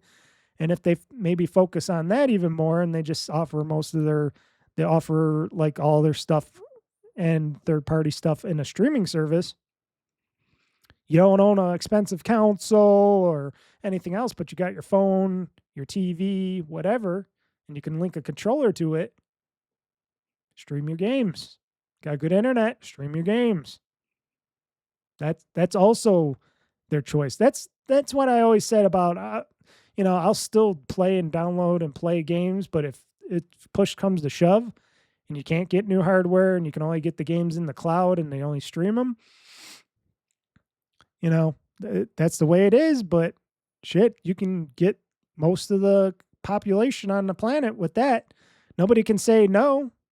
Get them all to get a Game Pass subscription subscription to play from in the cloud and stuff and get all their games to be able to play in the cloud. That doesn't sound too bad, especially you'll be saving hundreds to thousands of dollars from doing so. But also, you want a dedicated hardware as well. So I don't know. I think there's going to be, I hope there's some interesting things. I hope they do some of the things that I talk about. Because that's what I think we need to go. If things are going to just keep getting more and more expensive, I think renting a console is not a bad idea in the future. Or pay as you go, and just like what Verizon and people did with phones and stuff, pay that higher rate and stuff, and then eventually the phone is yours because it's paid off and stuff, or you can pay it off over time, and then you get the service and stuff, stuff like that. She even talked about how Xbox is going to be unable to meet demand for new next-gen consoles, rethinking the approach of Project Helix and how it goes forward. Same thing, folks. Higher costing on hardware, hard to get components and hardware because of hardware shortages and stuff. And it's just harder and harder. And TSMC and everybody else keeps saying, oh, no, this is going to be fucked for even longer. And it's like, okay. So, yeah. Like I said, that just makes streaming games on Xbox Cloud more realistic going forward on top of that stuff. But luckily for Microsoft, they do, cloud, console, and PC. So they got 3 platforms basically to put that stuff on, and maybe sometimes Switch if they want to port some of their games to Switch in the future again. Even though they're not going to do it with Sony for the foreseeable future, unless if it's one of those multiplayer-esque games. I could see that. I could definitely see that. Xbox, and here's where the comedic news comes in, and I find this funny because they're talking about hardware costs are up, people can't afford thousands of dollars for consoles right now, hardware shortages and the great numbers, but yet they're still targeting, or Xbox Project Helix seems to be still targeting a holiday of 2027 release, according to a new memo from CEO Asha Sharma. I would say that's probably a bad idea, but then you got some game journalists out there that says, well, they can't push it back because it would cost them even more if they did, compared to what they have already on the table and what they have already planned out and stuff. And I'm like thinking, do they have everything planned out right now? Hardware-wise, software-wise? Do they really have anything planned out? Because a lot of the stuff seems to happen at the last second anyways. But still, do they have things planned out for that? And if they do, why can't, if it's not till 2027, they still got the rest of 2026 to go. Maybe we'll push it. Maybe we'll change some stuff, blah, blah, blah, blah, blah. But hopefully the good news is that was still, and I think they said this before, that the Xbox Series X and S and stuff like that and will still be going forward, as games will still go to those consoles and systems going forward. Because if you can't get an next-gen console, especially in 2027, if it's going to be over $1,000 and they're hard to find, yeah, good luck on that. I already talked about this. I don't know why I got this again about Xbox reporting planning layoffs and stuff. Already talked about that. Oh, let's talk about the Gears of War E-Day pre-orders and everything else. So Gears of War E-Day pre-orders. So they got your original Gears of War game, $70, even though you can just get Game Pass and get it for basically nothing. They got a premium edition digital for Gears of War E-Day. Probably adding some skins and other stuff. They're talking about, let's see, play 5 days early. Let's see here. You get a bunch of stuff with it. 4 additional seasonal customization packs, 1,000 iron premium in-game currency, Bravo Squad signature weapon pack for use in campaign only. And then, of course, you get to early access to that open beta, which I got because I pre-ordered this next Gears of War E-Day Collector's Edition from them. And I say expensive. $300 is expensive, but when it comes to collector's editions and what you get out of this Gears of War E-Day Collector's Edition, it seems kind of on the nose, on the button for a collector's edition when I pre-ordered it, because I'm looking like I'm getting the 15-inch collectible diorama statue of Marcus Phoenix Dominic Santiago, which you need batteries to light it up with. A 1-to-1 scale replica of Carlos Santiago's cog tags, which I don't really care about, but made from metal, zinc, alloy, and brass. Well, we'll need that for the Metal Wars, people. In-game photo, art print, which these are separate. So art photo and art print. Okay, those are separate. A thank you note from the Coalition. Luke Priest designed custom steel bookcase. Collector's display packaging, because they got this cool, like you can open it up in the package, you can open it up, and then there's your statue and stuff. That looks pretty cool. That looked pretty cool. And Gears of War E-Day base game, which Xbox customers will receive a physical disc, and Steam customers will receive a digital code. So this is where I got a question of. If they say I can play early with this, not that it matters because I can just go and I don't think they say you can play early with this premium for this collector's edition. It doesn't say play early because you're getting a physical disc, but I can play this on Game Pass day one anyways, or download the digital version of it and play it. I wonder what that means by that. It's weird. It's weird. And like I said, if you pre-order any of them, you get into the open beta early access on August 6th, which I will, and I will play some of that. You can get some extra cool stuff and have some fun playing Gears of War E-Day multiplayer, which I want to try out and see. So let's see here. I just want to check this out. It's still available. It's still available for pre-order for both the Xbox and Steam version of the Gears of War E-Day Collector's Edition. Surprise, surprise. That's weird. Let's see here. Upgrade from the Okay, here we go. The Collector's Edition also includes the Gears of War E-Day Premium Edition digital upgrade, which includes up to 5 days early access. So this says, okay, you will receive a physical disc with the game, but you can still digitally download it with the digital upgrade, which includes 5 days early access, Bravo Squad signature weapon pack, 1,000 iron, stuff like that. Okay, and 5. So you get the game still digitally if you want, 5 days early, and you can play it 5 days early on there. So yeah, okay. That seems really cool. And like I said, the statue looks really cool to me. It looks like with Marcus and Dom and stuff, and then you got a little what do you call them? Reaver? Not a Reaver. Probably just a regular Locust. Maybe a Reaver or whatever, but it's a Locust and it's getting its brains blown out and stuff. That looks cool to me. I like that. That's a cool statue. 15-inch, really nice.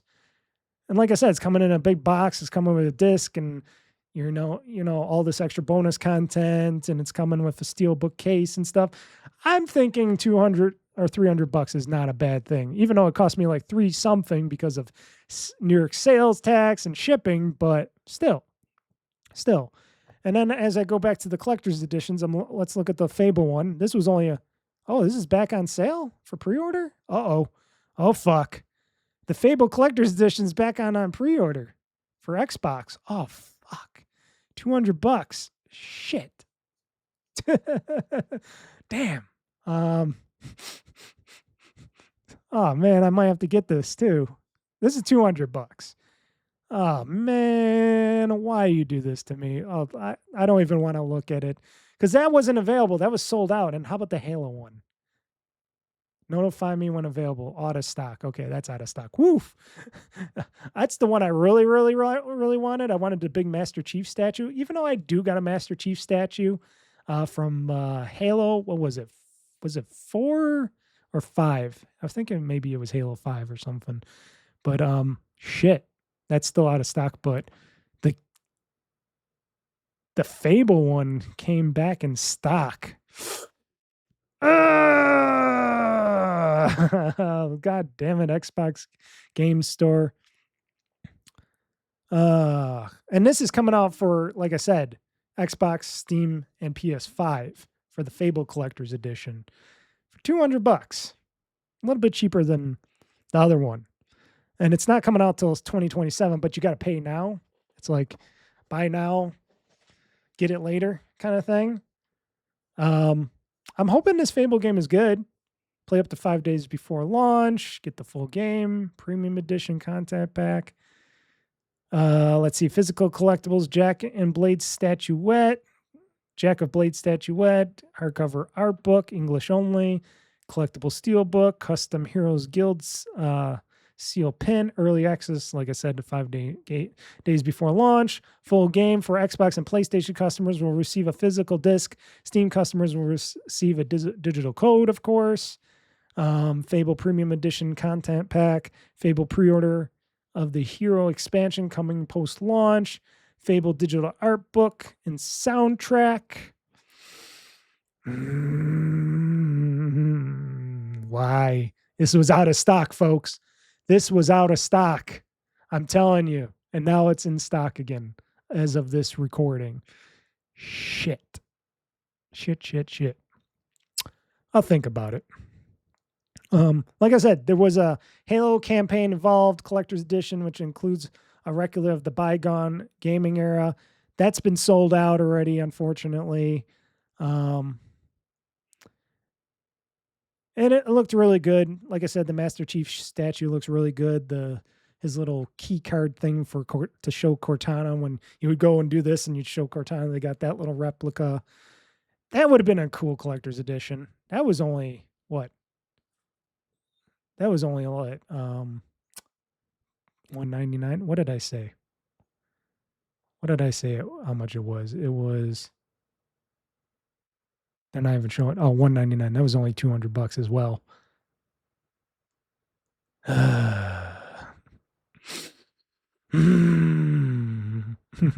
Good thing, because I would have probably got all 3 as well. But I don't know. I got to think about the Fable one.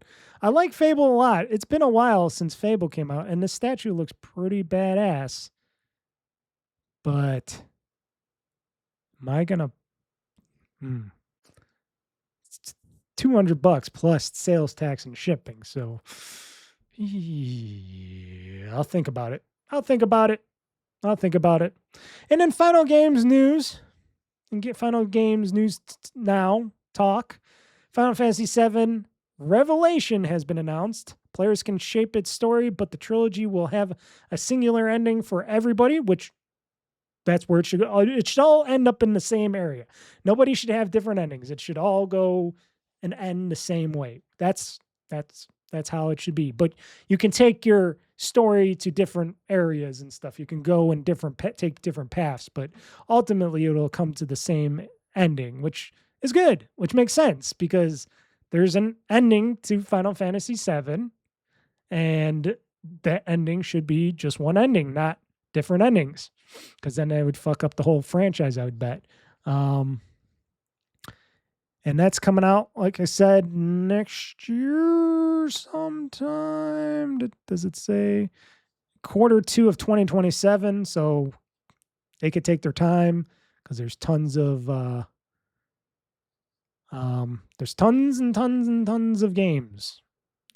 One being Grand Theft Auto, which I'm surprised GTA and they didn't over at Take-Two and stuff, or Rockstar didn't come out with a thing saying, "Hey, we got a Grand Theft Auto 7 collector's edition." Well, actually, I bet they couldn't, because then they would have to let people pre-order and stuff, I would think. Yeah. So maybe they're waiting till, which they got the date. And if that's going to be the date, you would think they would start saying, hey, we'll open up pre-orders for this game. Hey, we got a special GTA Grand Theft Auto, special Grand Theft Auto 7 collector's edition. I bought the other Grand Theft Auto collector's editions back in the day, but yeah, I like it that Microsoft is actually putting out collector's editions for their some of their games. This is pretty cool, and it helps them get more money for their stuff, and gets people to want to get stuff to buy and stuff like that, and buy into the franchises and stuff, and others should do that as well. I think Nintendo does it. No, Nintendo doesn't really. They kind of do everything. Everything out there is Nintendo buying stuff. What should I say? Sony and PlayStation, I don't think has too much merch. Do they have a Sony PlayStation store, merch store? Everybody should have a merch store with stuff like this. But yeah, I can wait for Final Fantasy 7 Revelation, because I got to beat Final Fantasy 7 Rebirth first, and then I can go worry about Final Fantasy Revelation. But also, like I said, yeah, everything's expensive. You hear me talk about I might want to get another collector's edition statue over here, and it's like, Mr. Mike, you want to buy another collector's edition statue? And I'm like, yes. I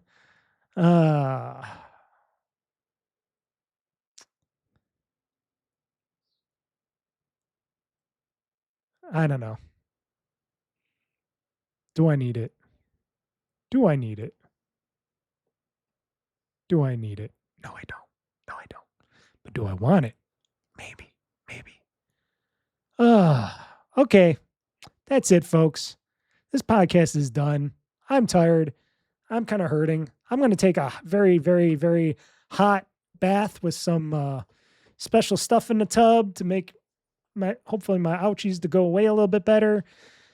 Thank you for joining me on today's GamezAttack podcast. This is the 109th pod episode of the newly established GamezAttack podcast. And like I said, I think the Summer Game Fest was pretty good. I think Sony was like, I was waiting for some more stuff from Sony, but yeah, Sony's been doing that live service bullshit. So of course they don't have the games. At least they got a couple. Nintendo, they could have did way better. They could have had a Mario something or whatever that would have appeased the masses and me. But Microsoft did okay, but still they're hurting. They're hurting. So they're trying everything in every way to make up that, make it up, make the money, get more people interested so they can sell more games. It's tough times.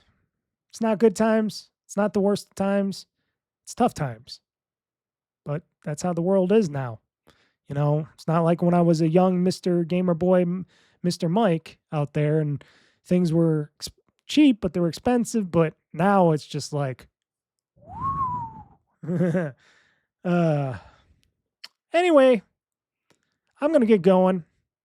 You can watch this and listen to this on anything that you want at OldFreakyGamer.com, YouTube.com/OldFreakyGamer, or OldFreakyGamer-2023 on YouTube.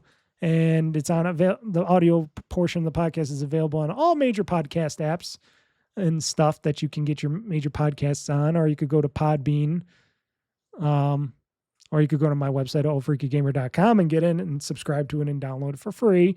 Everything I do is for free. We'll see you the upcoming weeks on what I got coming out. Like I said, I've been hurting a little bit. I've been doing some other stuff. I'm trying to relax, though, and haven't been recording much. I recorded another game. I've been recording some PS3 games, but yeah. Well, I've been playing some PS3 because I like the PS3. Otherwise, enjoy your gaming. Enjoy whatever games you can get a hold of and play, and try new things. Stop being stuck in a rut. I got a friend, he still mostly only plays like one game, and that's Fight Night. fight night, round, whatever. And that's all he loves to do. He'll play sometimes casually other game, but mostly it's just fight night, fight night, fight night, fight night. And I'm like, those are the kind of people that it's like, why do you bother? Oh, I gotta play in the fight night. There's other games out there. Try it out. If you want to be a gamer, try out various games. That's what I do. That's what I do and did. It's worth it. Gaming is art, and art is gaming. And I'm going to leave now. So everybody, until next time, this has been, again, the GamezAttack Podcast, episode 109. My Summer Game Fest and beyond. And I'm Mr. Mike, sign out saying game on, game hard, world conquest. I'm pushing this gaming button, and the show is now game over.